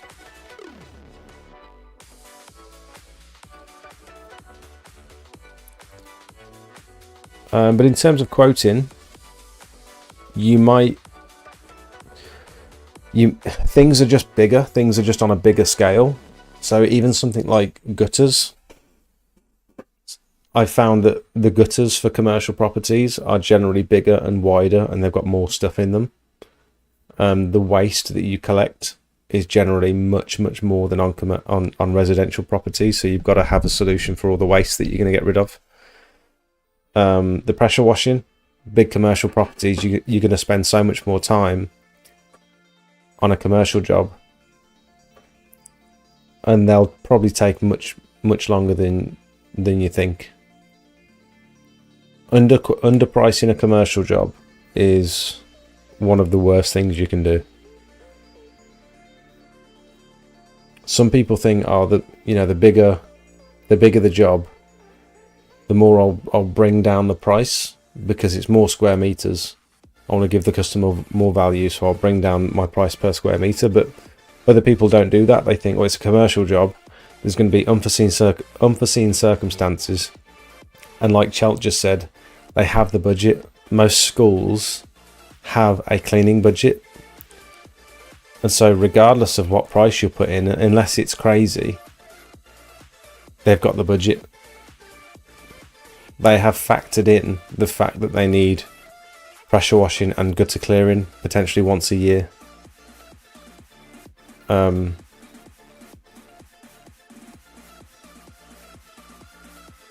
if you're nervous to put in a price, I quoted over 16 grand for a commercial clean the other day, and I didn't expect to get it because I knew that it was probably going to be more than what they expected. And I did break it down and say the cladding's going to be £500 per side, the internal floor is going to be this, the gutters is going to be this, the roof, if you want the roof doing, that's going to be 7 grand. Like, I didn't expect him to go for any of it really. But the last thing I wanted to do is underprice that job and be stuck with all these promises I've made that I'm going to get all this work done and spend way longer on it than I expected to, and have to go through all the documentation to not make the money that I wanted to make. It's just not worth it. It's not worth even getting involved for less than what you want. And if they're trying to knock you down on price and beat you down on price, sometimes there's no room for it. There's no room for negotiation. And the time it's going to take you to haggle with them and to cut corners here and there. It's like, okay, well, I can do it for this price if you don't have that and that done. But then it's just not worth it. Just put your price in, take your emotion out of it, and they can take it or leave it.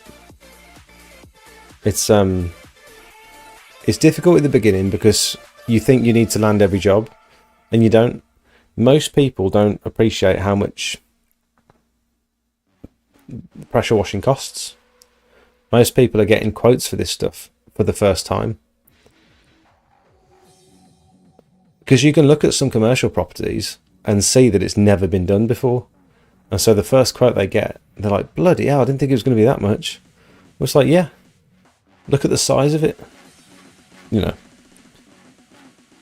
Just because you might shock them with the price, it doesn't mean you should lower it.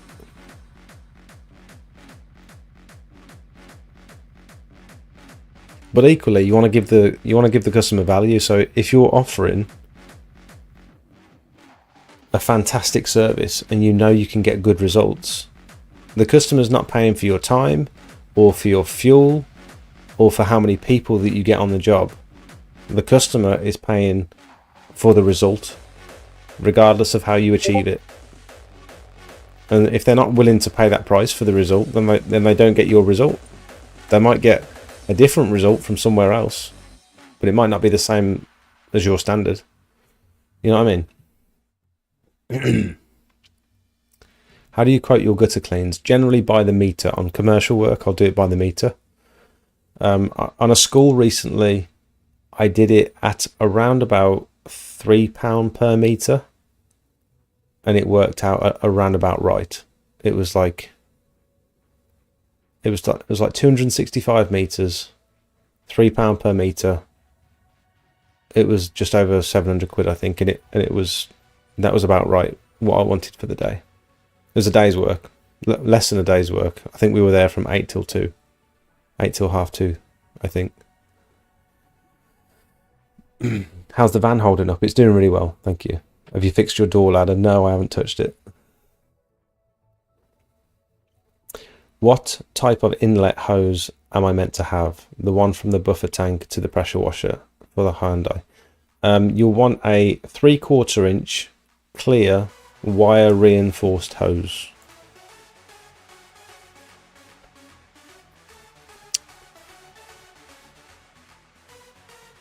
Where's the /?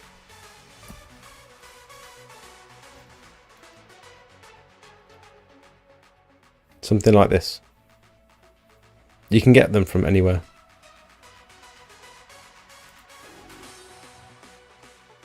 There you go. Something like that. The reason it needs to be wire reinforced is because it's a suction hose. And it's going to be sucking and drawing water from your buffer tank. And so you can't allow it to collapse. If it collapses, it's going to... That's the one I got with my machine. Yeah, if it collapses, it's not going to suck. And you don't want this any longer than around about 2 meters. Ideally. Between 2 and 5 meters is the sweet spot. Any longer than 5 meters and you might start to have some issues.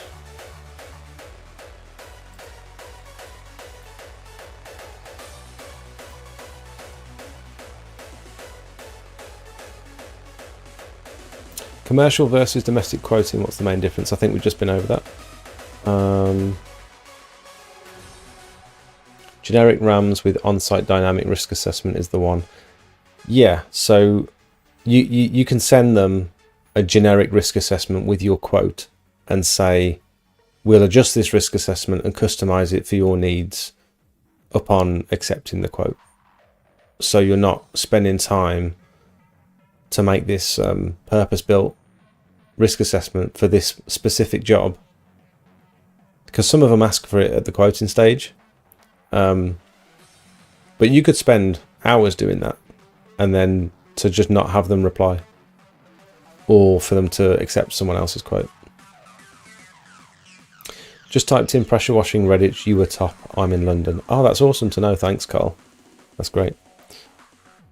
We used to do a job in Bristol. 2 guys, 2 machines, 10 days every 3 months. Nightmare. 10 days every 3 months. Is that a shit money too? Was that a gutter job? Thanks for answering all my questions. It's like Jake the 8-ball. I don't know what that means, but you're welcome. Just seeing your video on gutter cleaning vac. Have you seen the barrier shield for gutter vacs? Barrier shield. Gutter vac barrier shield.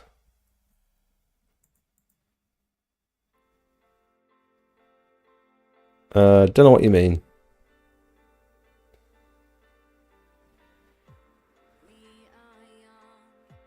Barrier shield. No. No, I haven't. RG Extreme Pressure, welcome. Hi, Jake. What makes you go for a Mercedes Sprinter, not a Ford Transit, for example? I've got nothing particularly against Fords. I just don't necessarily like Fords and Volkswagens. I tend to avoid just because they're so popular, and I like to go for something a little bit different. Not that the Sprinter's different. The main reason I went for the Sprinter is because my brother-in-law's dad was selling it. It was the perfect size for what I wanted. It was a good price, and I knew him, and so I knew he wasn't going to try and rip me off. That was the main 3 reasons I went for it. But yeah, the size was the main thing. That was the main selling point. It was exactly the size that I wanted. Skyvac filter guard.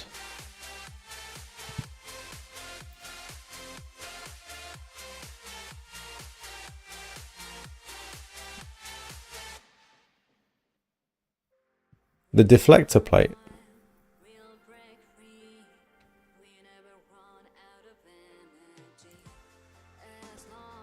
That's interesting.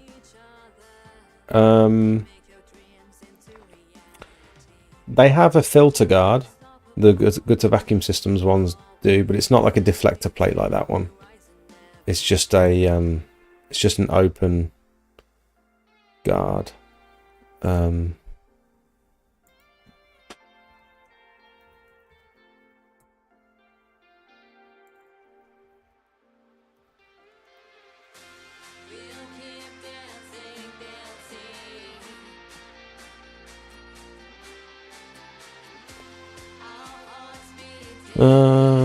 I'm not going to be able to find a picture of it. It's just like a plastic cage almost that goes around the filter.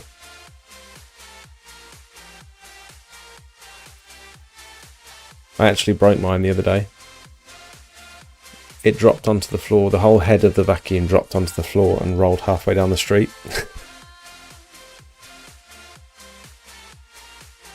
Is it possible to get a cover to put on the high pressure hose to stop it marking the floor when running it through customer's house? Looked online, can't find anything. No, I always just tell the customer, if I need to come through your house, I pre-warn them at the quoting stage. I'll say, look, ideally, I'd have access through to the back garden via a side gate. If I have to come through your house, you need to put some sort of sheeting down. And you need to be aware that my hoses will mark the floor. If you've got carpet or if you've got, kitchen tiles or whatever, they'll leave marks. It will scrub up off kitchen tiles and stuff, but if it goes on the floor or on the skirting boards, it's going to mark them. Do you still want me to do the job?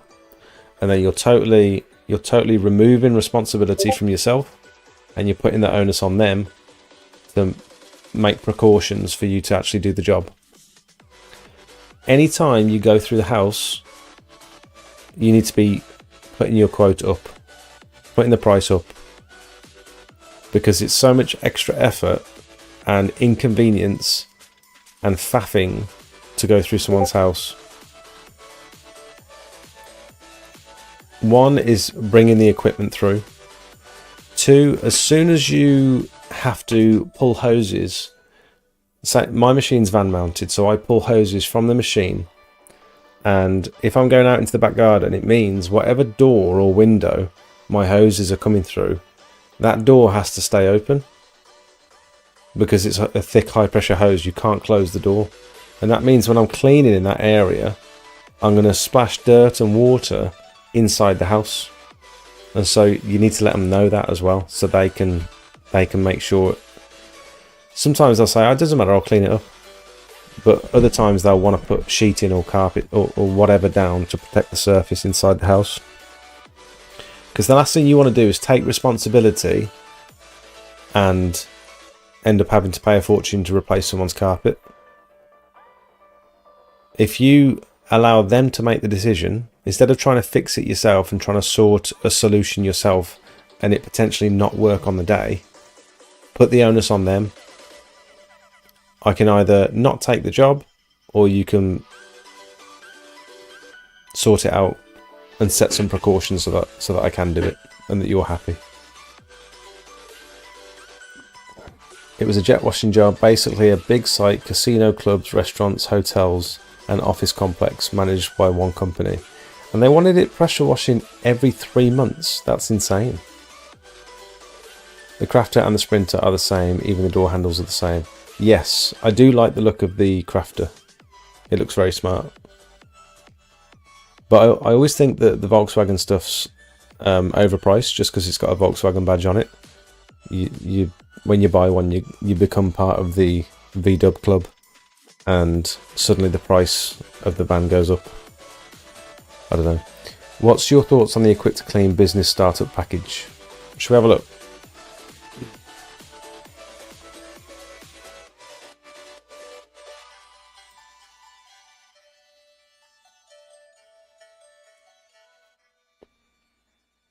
So we start with the bronze.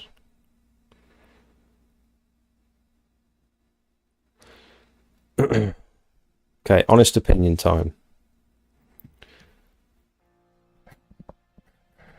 I don't think that surface cleaner is an accurate representation of the one you actually get. Surface Pro 18. This was my issue when I bought stuff from them.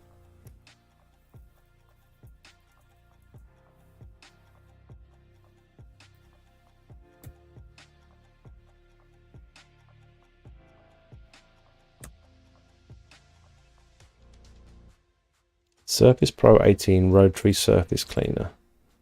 Surface Pro 18 Rotary Surface Cleaner.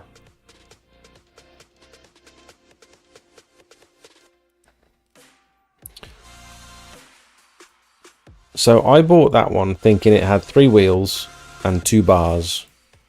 And I ended up receiving this one that had 4 wheels and 3 bars. So that one's got 2 bars there. So this looks identical to mine, apart from mine had 3 bars on it. And so the piece of equipment I got wasn't the one that was in the photo. So you may find that this is the same. You might not actually receive that piece of equipment, but you might. It's a gamble. The Warrior, I know nothing about this machine. It's not the one they normally sell with their kits. They normally have the Lonsin engine with a 15 litre per minute pump. That one's a Warrior 3100p. Can't speak on that machine. I've got no experience with it. That's a useful little bit of kit. That little nozzle adjuster. So you've got multiple angles of nozzle in that little thing there, and you can just spin it round to change the spray pattern, which is a really good idea. I think that little bit of kit there, that little one in the corner, is a flow adjustment. It's like an inline flow adjustment that you can attach to your high pressure hose, which I'm quite keen to see how they work. I don't know how that works alongside your unloader valve. I don't know whether it's good for the machine or not to adjust the flow inline rather than doing it from your unloader valve. I'll have to ask Darren about that. I don't know whether that's like recommended or not, but if it works, it's a very useful piece of kit. I'd love to be able to just adjust the pressure while I'm working, especially when you're rinsing down. If you can rinse down a big area of a drive, and then when you get near the windows, you can just turn the pressure down on the fly and rinse down the windows. That'd be so useful. Turbo nozzle, it's just a cheap generic turbo nozzle. Mine didn't last very long. I ended up upgrading to one from PWS. These look very good. So these soft, they're window cleaning backpacks basically on a trolley. And the brushes and the water fed poles look okay. I filmed these. I did a little clip of these at the show because I'm interested in purchasing something like that just for soft washing. It's like a 12-volt pump, but I don't think they're appropriate for chemical application. So the Guttervac, this particular cyclone, if they've, oh, that's the 3600 watts, that's probably a triple motor. If it's got the proper inlet, the 72mm inlet rather than the reducer, because mine came with a reducer, so I sent it back.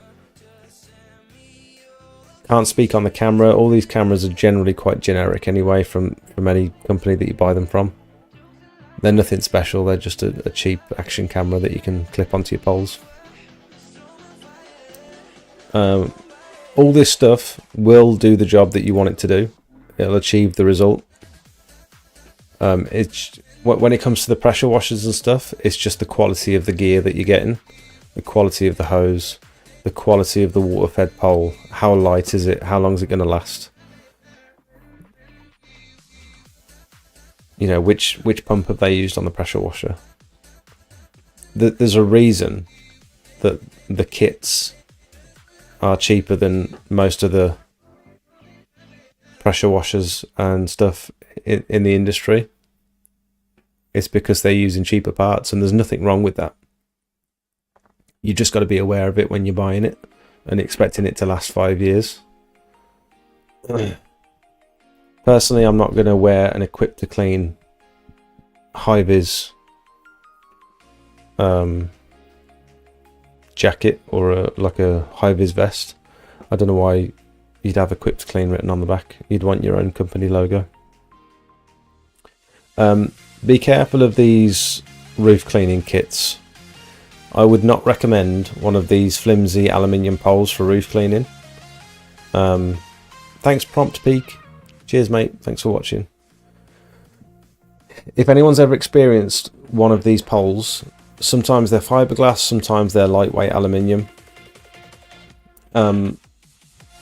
If you extend them and then try and pressure wash with them, you'll find that pole will whip back and it will bend like that, and it will be almost uncontrollable.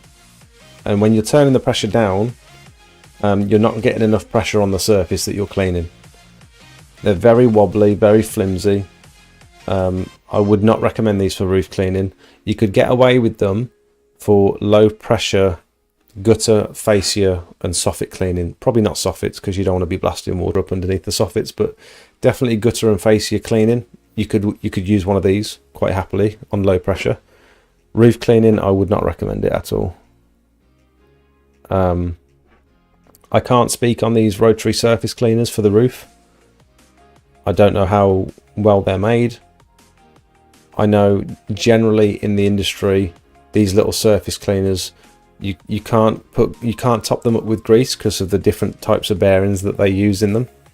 I think they're supposed to be like lifetime bearings or something, but essentially if these bearings go wrong, you generally have to replace the whole bearing unit, which is very expensive. And at that point you might as well just buy a whole new surface cleaner. You're probably going to want to take the wheels off. I don't think you're not going to run wheels across a roof. Maybe a flat roof, but if the tile's got slight ridges in it, you're not going to want them wheels on it. This chemical injector, although it might look like an X-Jet, it does not perform in the same way that an X-Jet does. I would not recommend these, because the only ratios that you can use with them is 6:1 and 9:1, and I don't know what chemical you'd use at 6:1. Cornish Clean Pro, thank you so much for becoming a boosted member. Thank you, mate. Very kind of you. You can now join the Discord, and if you look in the boosted section on the Discord, once you've linked your YouTube channel, you'll have access to 250 images that you can use in your marketing. So thank you, mate. Yeah, I don't know what chemicals you're going to use at 6:1 or 9:1. Generally with sodium hypochlorite, I'm using it at 5:1, 4:1 or 3:1. Apparently if you pull the sleeve back or something, or twist it, it changes the dilution. It will probably work in exactly the same way as the X-Jet does. You've just got no way of changing that chemical dilution.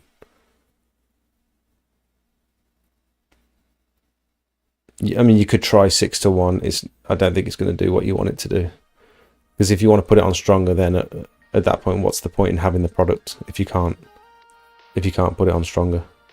If it's not adjustable, basically, is what I'm saying. What's the point? Other than not being able to vouch for the quality of this pressure washer, and I would remove. I wouldn't bother with any of that roof cleaning kit personally. Soft washing and roof cleaning. Yeah, I'd probably avoid those. I wouldn't want the high-vis vest. I know it's not much in the grand scheme of things, but it's pointless.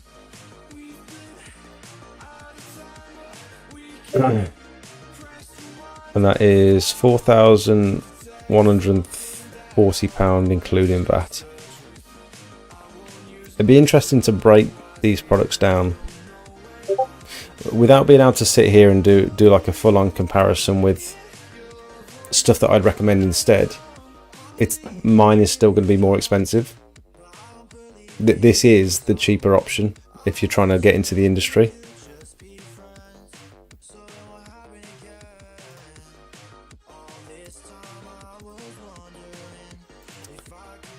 So it's a Lonsin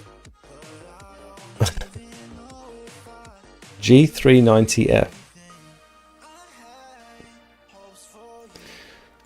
15 litres per minute. Adjustable pressure valve, I thought so.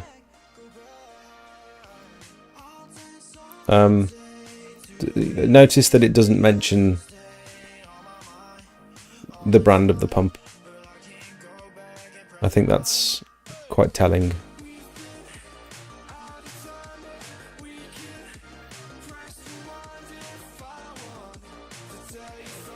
Then you got the silver package. What have they added for the silver package? You've got a J-rod.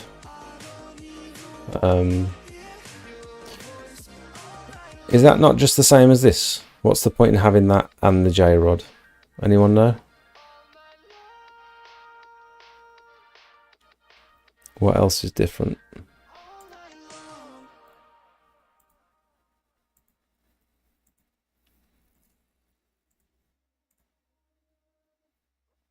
I don't know why that one's more expensive.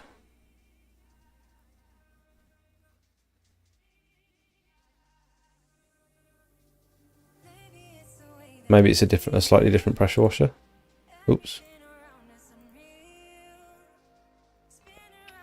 And then the gold package, you get the inconvenience of having to carry around 1,000 litre IBC.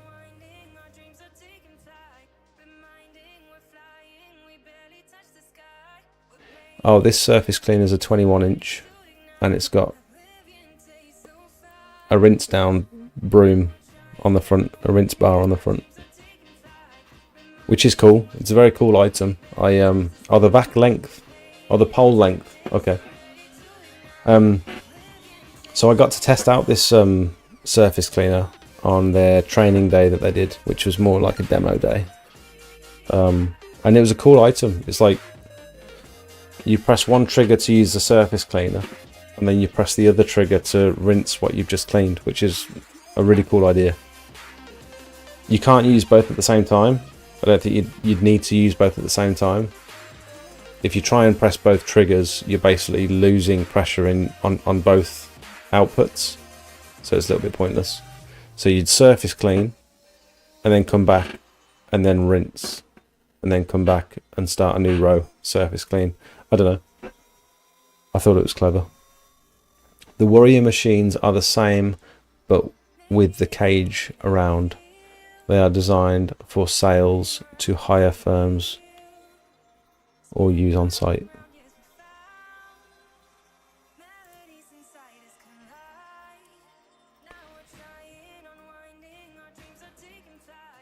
They had different business starter packs with their old machine, not the Warrior machine. Oh, they've got Honda business starter packs as well.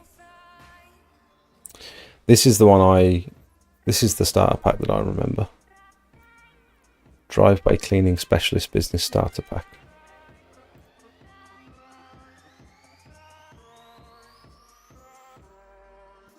I'd like to try one of these little rinse bars as well. I think these are quite cool. It's a good idea. This is the one you'd probably look at.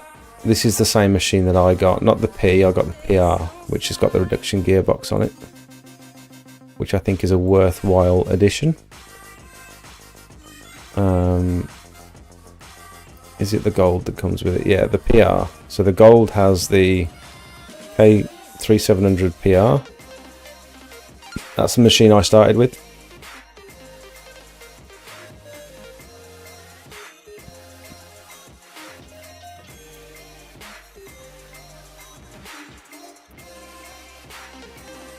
I wouldn't recommend a 21-inch surface cleaner for that machine. I'd want an 18-inch. 21's too big for that machine, in my opinion. If it's the 15 litre per minute machine, yeah, it is. I think 21's slightly too big for that one, personally.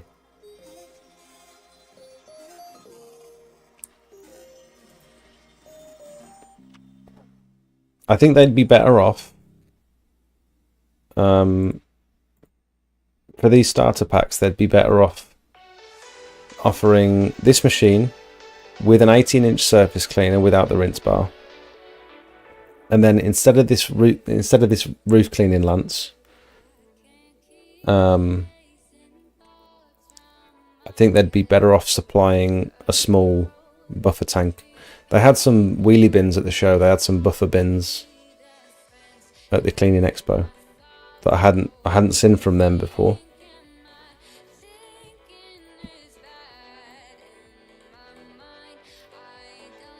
No, they're not on the website. And then they've got the Hondas. The bronze. These are going to naturally be a little bit more expensive because they've got a branded machine.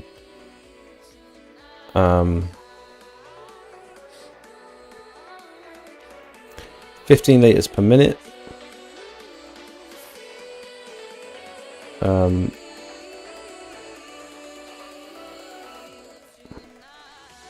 The trade-off with this one is it's probably not the Honda you're expecting. It's the GX 270, which is the less powerful. You'd want, really, if you're going to get the Honda pressure washer, you'd want the GX 390.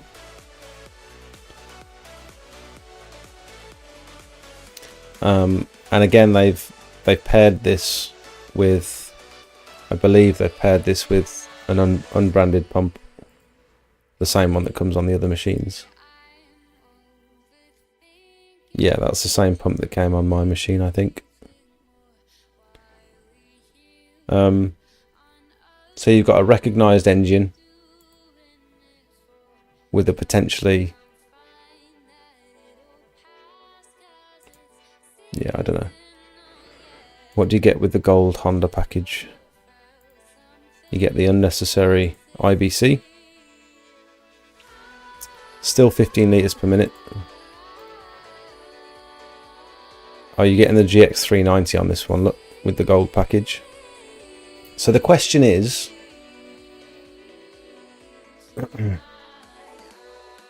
see, I think they should do this one. They should do this Honda package as a driveway business starter pack. Get rid of all this stuff at the bottom and just do Honda, surface cleaner, small buffer tank.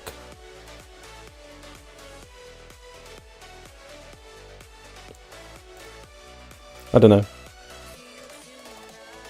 These are cool. Size of this. Absolute monster.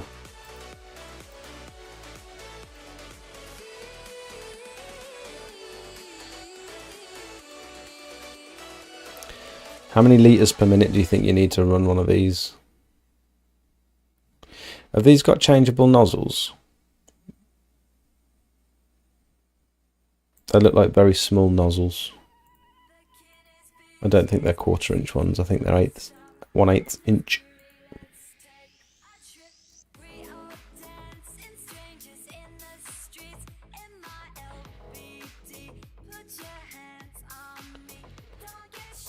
A minimum water flow of 25 litres per minute. No less than 3000 psi.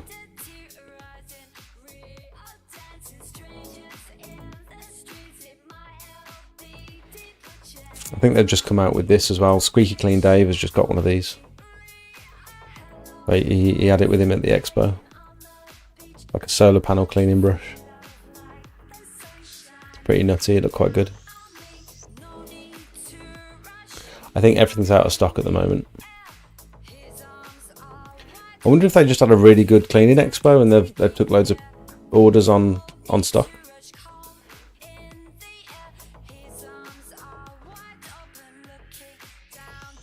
I'd love to like, I don't think they like me anymore because of the videos that I've made in the past, but I'd love to advise them.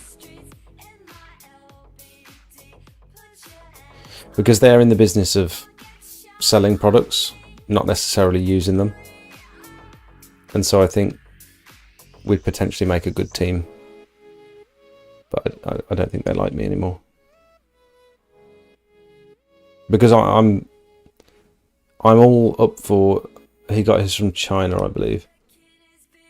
Dave's got two now. Dave's got the twin one that he got from China and this one.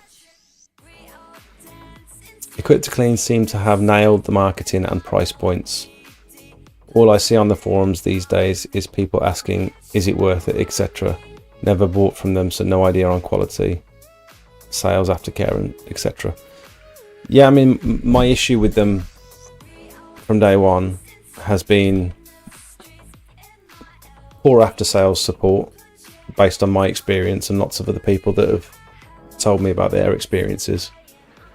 And yeah, their product's breaking, and basically they blame you for misusing it, or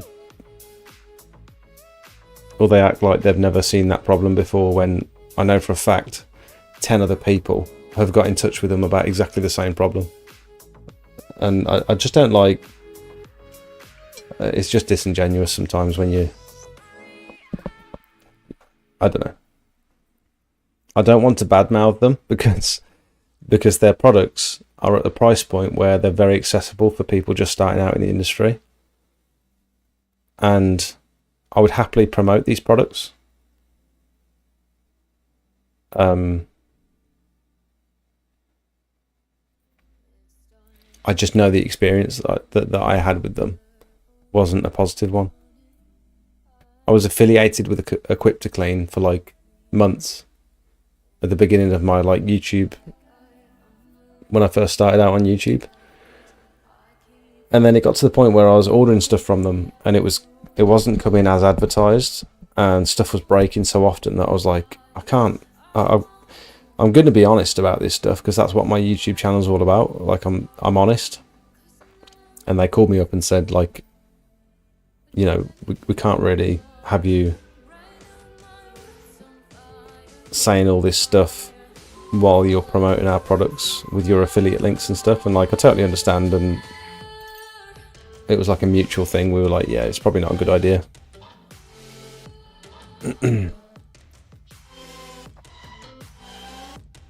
But that doesn't stop me, you know, recommending, if you've got a certain amount of money to get into the industry, it won't stop me recommending their kit. Just because I had a few problems with mine, that it was all problems that I could fix myself. And you've still got 12 months warranty. So if it breaks within a year, you just send it back and hopefully you can get a new one, a replacement. I mean, I remember, what was it? I had a leak from my pump and they sent me a new pump out, but the sight glass on the oil fill level, the sight glass was broken. It was damaged. It had a crack in it. So it clearly wasn't new.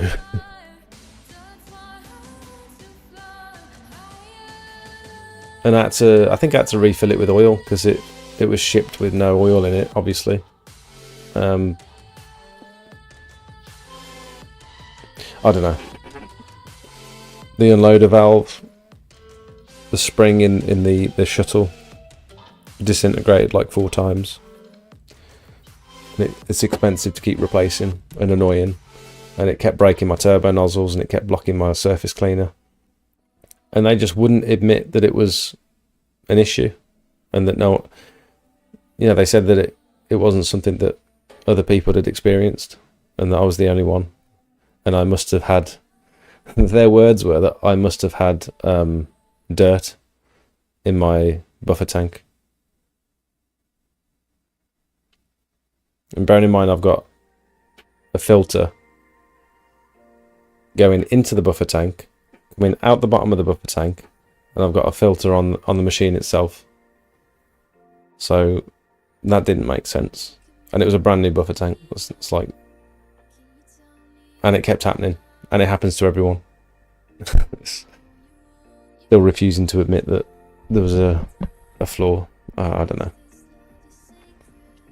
Honesty, just honesty and integrity is all you need to. If you've not got that, then that's your reputation.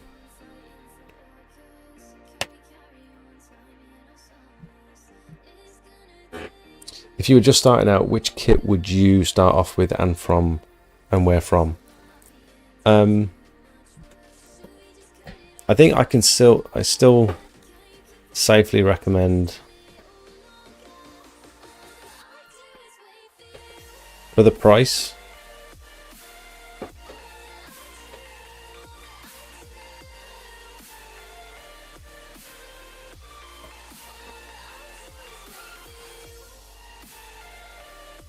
come on.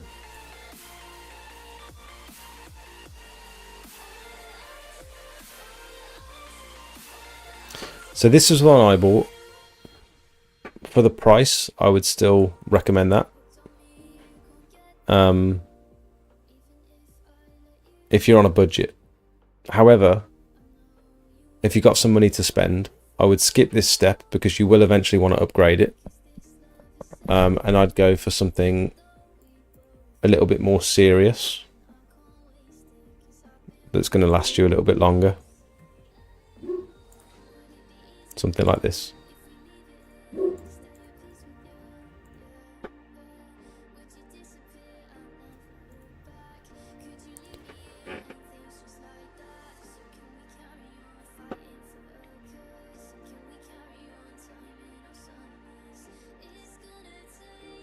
But like, this is substantially more money. I mean, let's take off, what do you get with this?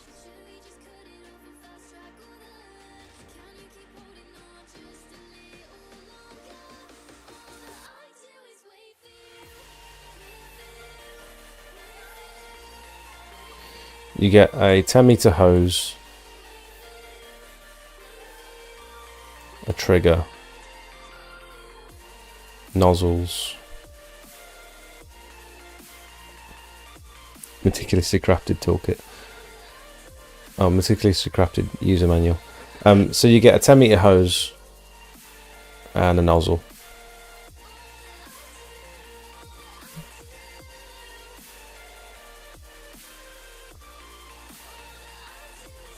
So let's do a 10-meter hose,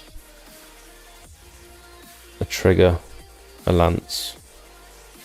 So the equivalent machine, obviously this is a Honda GX390 and it's 21 litres per minute.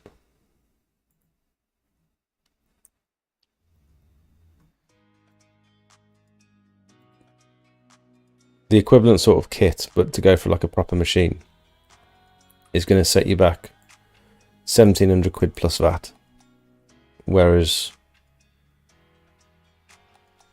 you can get one for, you know, from the outside, it does a similar job for less than £1,000, including VAT.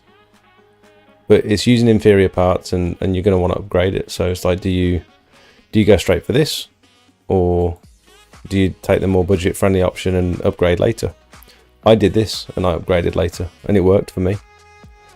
But if you want to, like I say, if you want to skip this step, just get this instead. Can you check if the pressure washer is good? Can you check if this pressure washer is good? If you're posting links in the chat, I can't see them because I don't allow people to post links in the chat. I don't know how to change that actually. If I can change that setting somewhere, I will.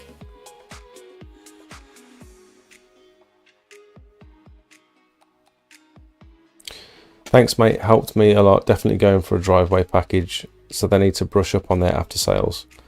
In my opinion, other people have had fantastic experiences with them.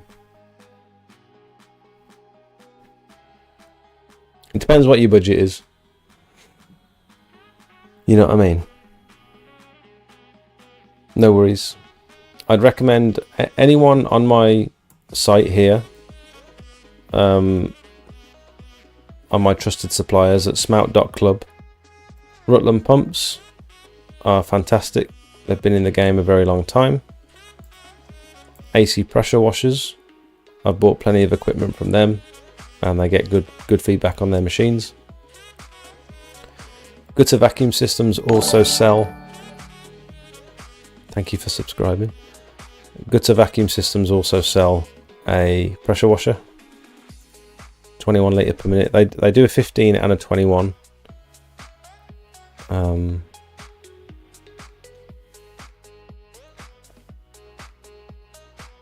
These are very good too. Pressure washer sales and service in Evesham. This is my local. They do some really top of the line kit. They've got some business starter packages as well. So this, I help them put these business packages together, and this is something that I would recommend. This is literally what I've just spoken about, is a good machine, you know, plenty of hose and a buffer tank. That is the ideal business starter pack. You've got a rinse down nozzle, you've got, you know, a recognized engine and pump, and you've got a good turbo nozzle, a good rinse down. I did a whole video on this machine.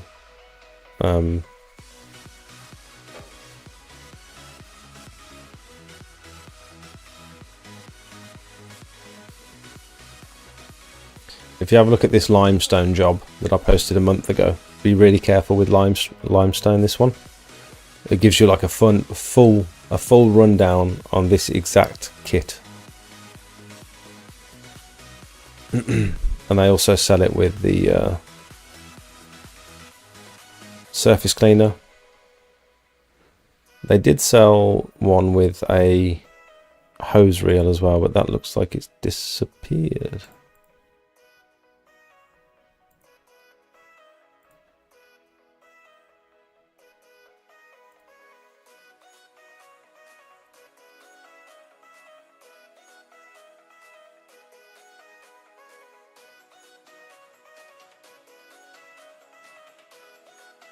I don't know. Here we go.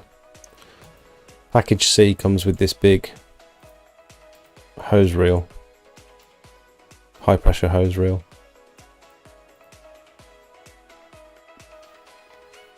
What do you think of the Honda CX390? Do you mean the GX390? That's the one to go for. That's the one that everyone says is the one to get. Oh look, their surface cleaner's got the Q adapter. I've never seen that style surface. Oh, it's the VTUF one. That's very cool. It's like properly designed into the surface cleaner itself. That's clever. So that's what this machine is based off of, the GX390. There you go, look. It's the one that everyone recommends that you get, basically. Might have to have a look at them. We use GP cleaners in Gloucester, and they can be a bit of a pain getting a machine in there. I mean, don't get me wrong; these guys are busy, but they know their stuff. They've been in the industry a long time, and they only supply the best equipment. You know what I mean? They don't skimp out on trying to cut corners with this stuff.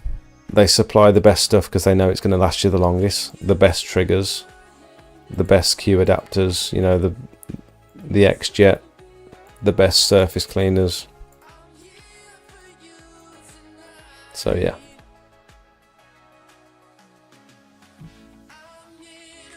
What's better, the Honda or green one you showed? You can spec the green one with the Honda engine. So that Alpha A2, you can put the Honda engine in it, the GX390. 21200. Go for probably the turbo pack. Darren, the owner of PWS, he also likes the Vanguard electric start.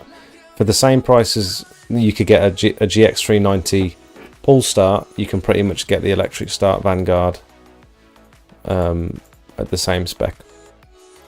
Slightly different engine, both are very good apparently.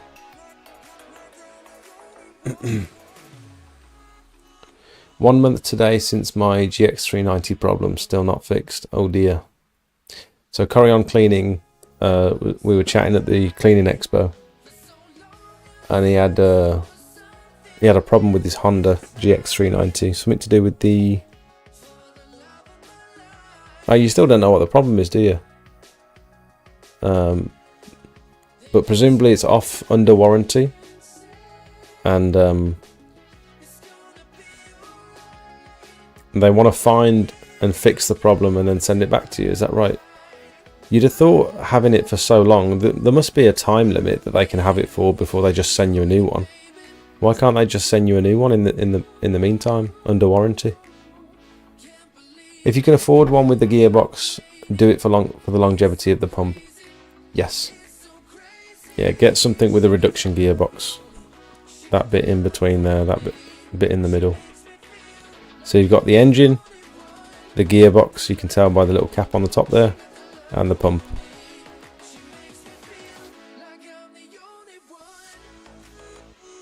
Guys, I think I'm going to leave it there. It's been 4 hours. Thank you so much for watching. Bit of a weird start to this one, so I'm sorry. I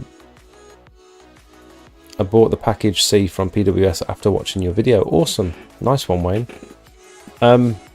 So I asked Mike from Pure Seal or from New Tech Cleaning to join me on the podcast or the live stream.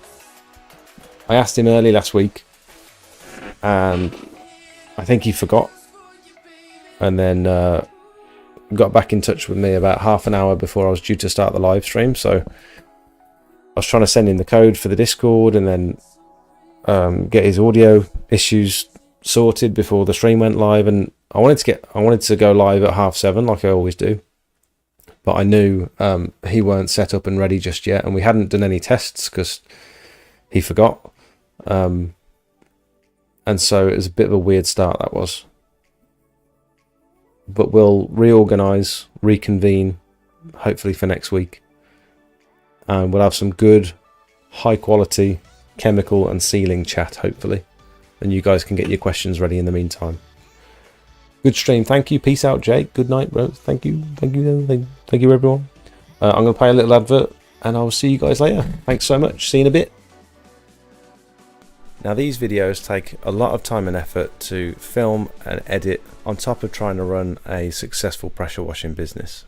If you find any of the information in my videos useful, then I'd like for you to consider becoming a paid member of the channel. Circle members and above will get access to my private Discord for members only, where you can pretty much get a hold of me 24 hours a day for inspiration, technical help, marketing advice, or just a general chat. I post pictures and videos that you won't see on any of my other socials. You'll be the first to hear about giveaways, special offers and announcements, and it's just generally a nice place full of like-minded people who are all heading towards similar goals. We've got various different experience levels. We've got a few professionals in the chat as well. If you want to push your business, in my opinion, this is the place to be. We also have 2 other membership tiers. One is just to show a bit of support for the channel, and the other one is for boosted members, which will not only give you access to the private Discord, but also loads of high quality promotional images for you to start your business. I know what it's like when you're ready to get going, but you don't have any before and after pictures to put on your leaflets. At the moment, there's about 150 images that you can use for pretty much whatever you like, and my intention is to constantly update these over the next few years with all of my before and afters that have helped promote my business. Last thing before I let you go, new videos come out every Monday night at 5:30, and then I go live at 7:30 to chat to you guys and answer as many questions as possible. We do live quotes for real customers and just generally keep up to date with everything going on in the pressure washing world. Thanks for watching. Back to the video.